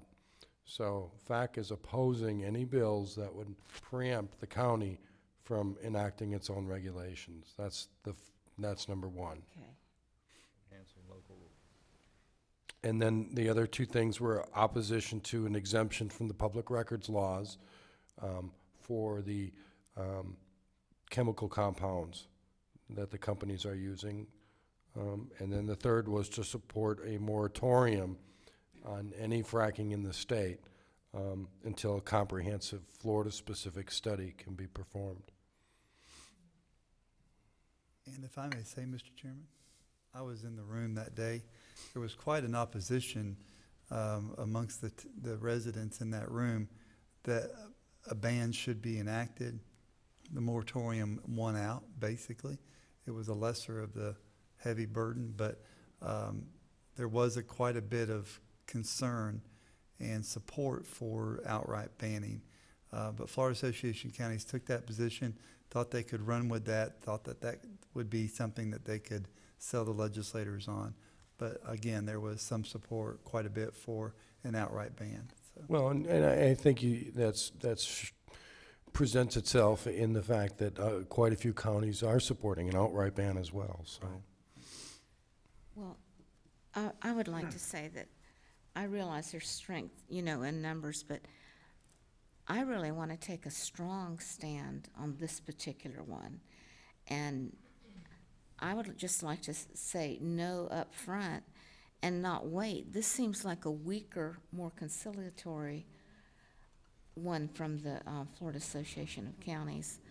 And I don't want to fool around. I really like the comment that the gentleman against fracking and his organization had. He said, we cannot afford to make a mistake or make a bad decision. We can't undo what's done once it's done.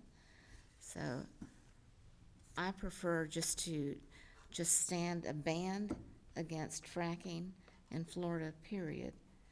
And I support that. Treasurer? Mr. Chairman, I'd also like to ask if we could look at including the fracking byproduct, which would be the liquefied stuff, storage or transmittal, in and throughout Putnam County. I think we don't want that stuff coming through here if some other county does it and we have a spill. And we sure don't want to be able to put it in our landfill. And I know you would not want that either. Or I hope you wouldn't. But, I think that we need to go further. I like the outright ban, but I don't want anybody else to come in here and use us as a dumping ground at that point. Mr. Chairman, while I support the ban, I also feel that the preemption component and the components of the Florida Association of Counties need to be a part of what we're saying. And so I think that our legal counsel should pull a draft together for us based on the administrator hearing our comments and our legal department hearing our comments, and bring us back a draft so that we can take the appropriate action there. We don't want the dangers, but I still think it has to be a check and balance there. And I concur with Commissioner Harris that we don't want it to be watered down, but at the end of the day, we certainly don't want to get out there and have to defend something as a standalone. Let's take a moment. Ms. Chadwick has remembered what she forgot. I remembered, what I was going to say. Mary Lee Gibson gave the presentation. She's a lot more knowledgeable than I am. And I was aware that there was a well down in the Naples area that did use the acid stimulation, and the backwater, the backflow that came out, nobody could figure out what happened to that for a long time. They thought maybe it ran into the Fakahatchee Strand. But Mary Lee was explaining that what happened with that was that water was put into a tank and taken over to Miami and put into their wastewater treatment facility. And all this happened very quickly, and it took a while to figure out what happened. And so Miami was one of the first places to ban fracking and fracking waste. So I would encourage, what you're saying, ban the waste. If you ban the waste, you can't have fracking and have waste. I mean, you're going to have waste if you do have fracking. And they're drilling deep. From the reports I've read, they're going down 2 to 5 miles now. And so there may be other formations that are accessible with the new techniques. I think we're all at risk. We know about, that's why I mentioned those 2 formations. And the rural areas are like, well, it's not going to affect us, but we don't know what they're going to be able to do in the future. And these things seem to be happening very quickly. So Miami got caught off guard with that. And I don't know what happened, as a result. But I certainly would hate to see any spills, like you're saying, transport coming through. I've seen videos out west of tankers full of the backflow just out. There were some grassroots people that followed the tankers out and watched them spray it along the sides of the roads, just to get rid of it. So things happen, Thank you. I think that's it now. Okay. Mr. Chairman, one last question. Is this resolution sending a message to Tallahassee, or is this resolution something that we're adopting that's going to be local law? Yeah, well, what we've been discussing thus far is a resolution to send to Tallahassee supporting statewide action,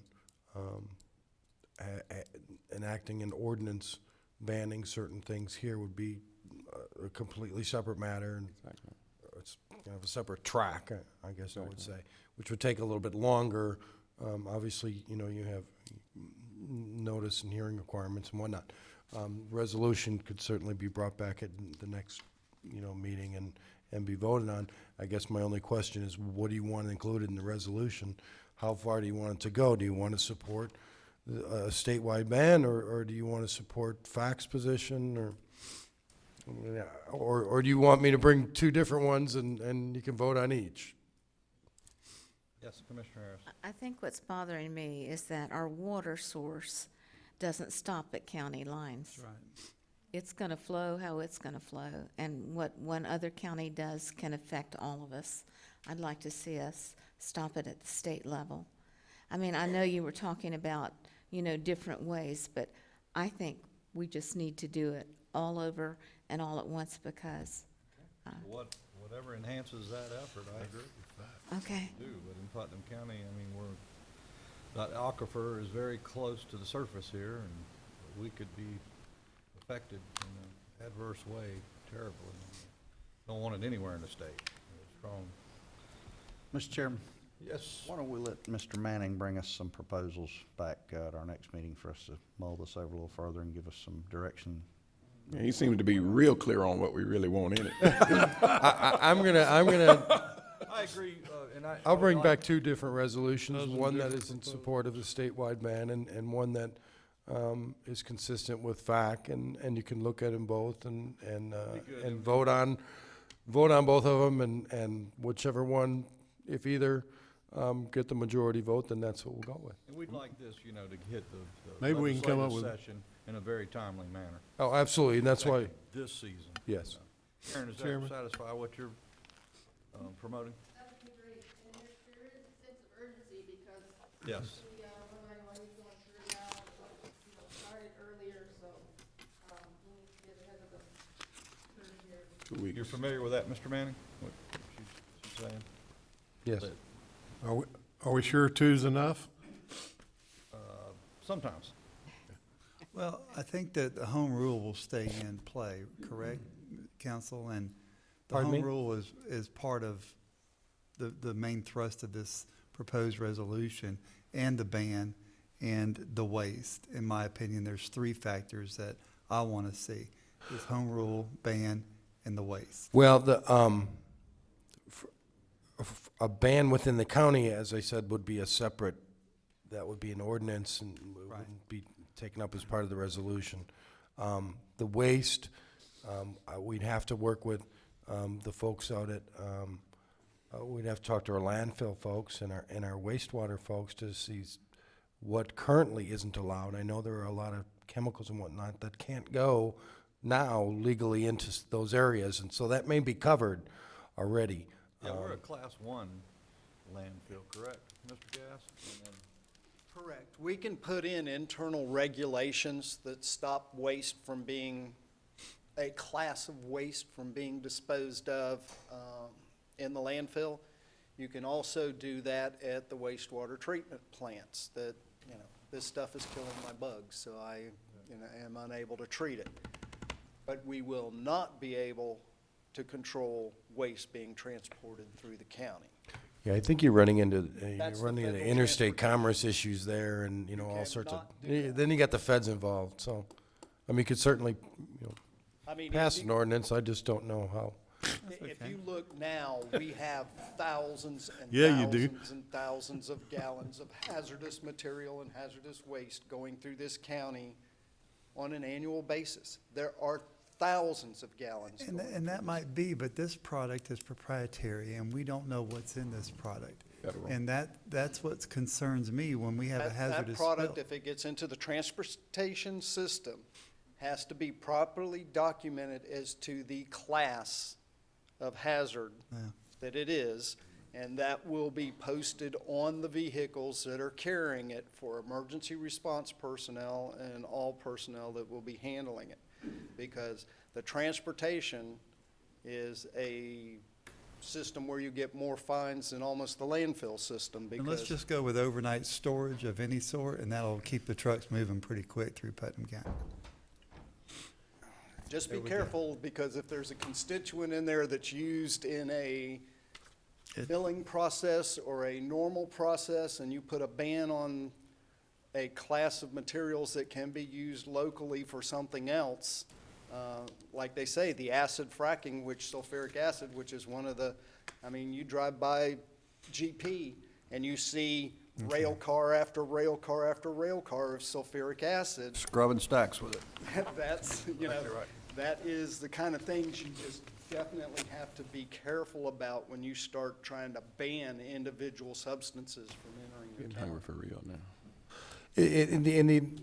The other thing, getting back to your comments, Commissioner Harvey, if you want to support a statewide ban, it would be difficult to have in that same resolution, say, on the other hand, but we don't want state preemption, because then you're saying we want a statewide ban, but we want counties to have the ability to have their own regulations, which, you see what I'm saying? So it's kind of a one or the other, either statewide ban or the fact position, which is at least don't preempt us, do a study. So that's why I'll bring back both, but it's really hard to combine the two, and that may be why they had such a healthy discussion of it, when you were up there. Okay. I think our marching orders are clear. That needs no action. No, that's all I need. Okay. All right, we're good. Moving on the agenda, Clerk of Court has left the room, so we won't go to him. Commissioner comments? I think we've commented enough. Yes? Mr. Chairman, I do have something. Last week I attended a meeting over in Melrose. Melrose Fire Department is a volunteer fire department wholly owned by Melrose Volunteer Fire Department, Inc. We support the fire department, I say we, the county, with trucks and equipment there. Alachua County supported it with one paid person in that facility to pretty much drive the truck out into surrounding areas outside of Putnam County, and the volunteers would meet the truck and help. Well, Alachua County has decided to pull that person out because the rules in Florida now are 2 men in, 2 men out, so they need 2 men. I apologize, I've asked Chief Romay, but I didn't make it clear if he would be available. He might be thinking it might be tonight. The Alachua County Commission has moved their meeting to 5 o'clock tonight to look at this situation. There might be a possibility, I've spoken to Chief Romay about Alachua County doing an interlocal agreement with Putnam County to supply some funds that maybe Putnam County could put paid personnel in that situation at maybe no cost to us. But I would like for us to have a little conversation and maybe possibly reach out to Alachua County by tonight and say, we're willing to sit down and talk.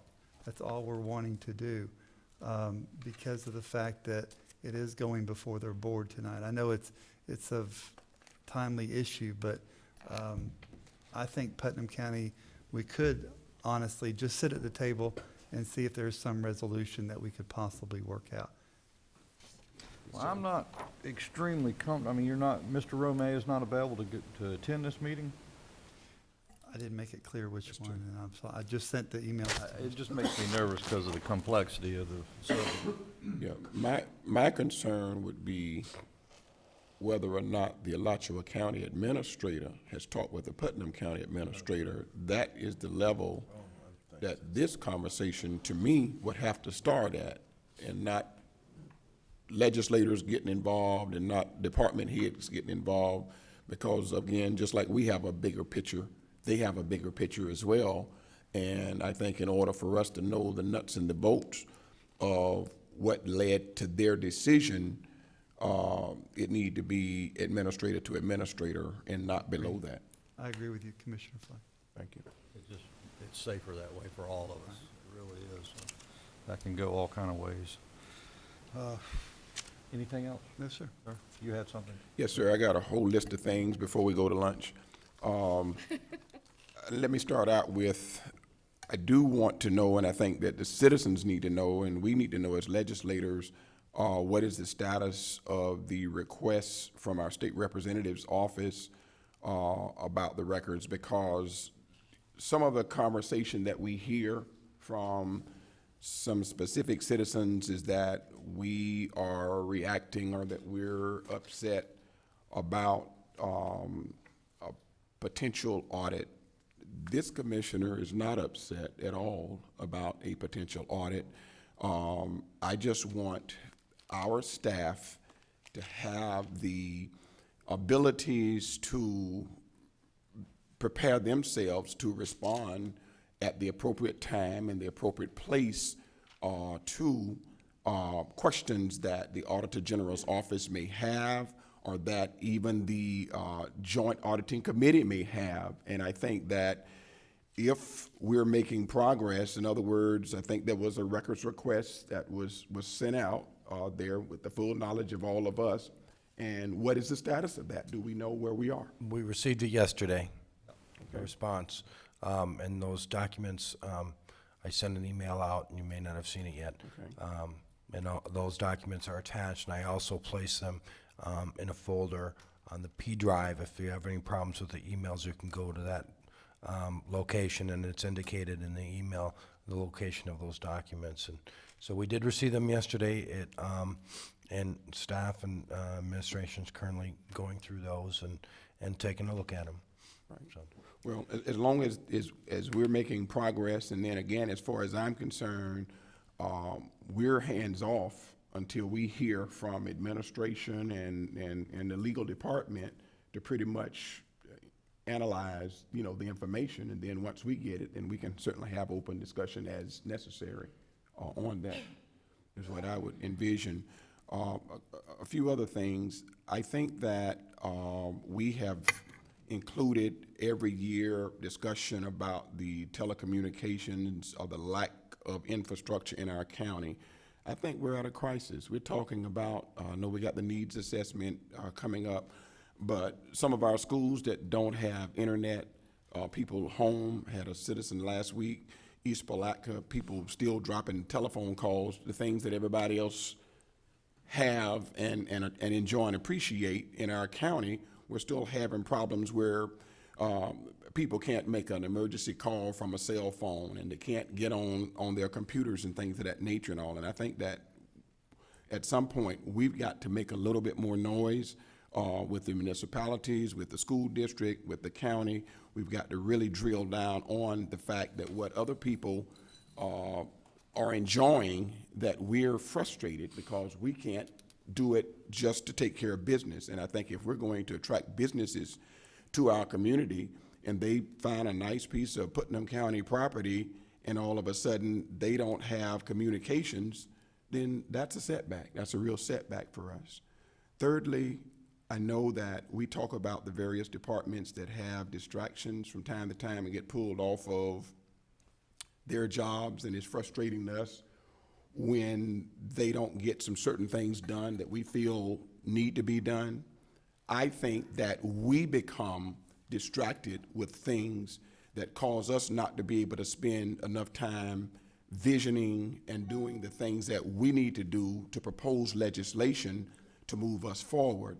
And so, Mr. Chairman, I'm hoping that you and the administration will meet and discuss prior to our budget meetings how we can do what we've done in times past, go to the south end, go to the west end, go to the north and east parts of our county and gather information, and let's really strengthen what our vision is and what our mission is prior to our budget meetings, because we are limited. We're not pitiful. We are economically challenged in a lot of different ways and all, and I think that we're innovative and we maximize the dollars that we have to work with, but it's so many people that does not understand and have a level of appreciation for all we go through to maximize the county's dollar. So I certainly would appreciate that.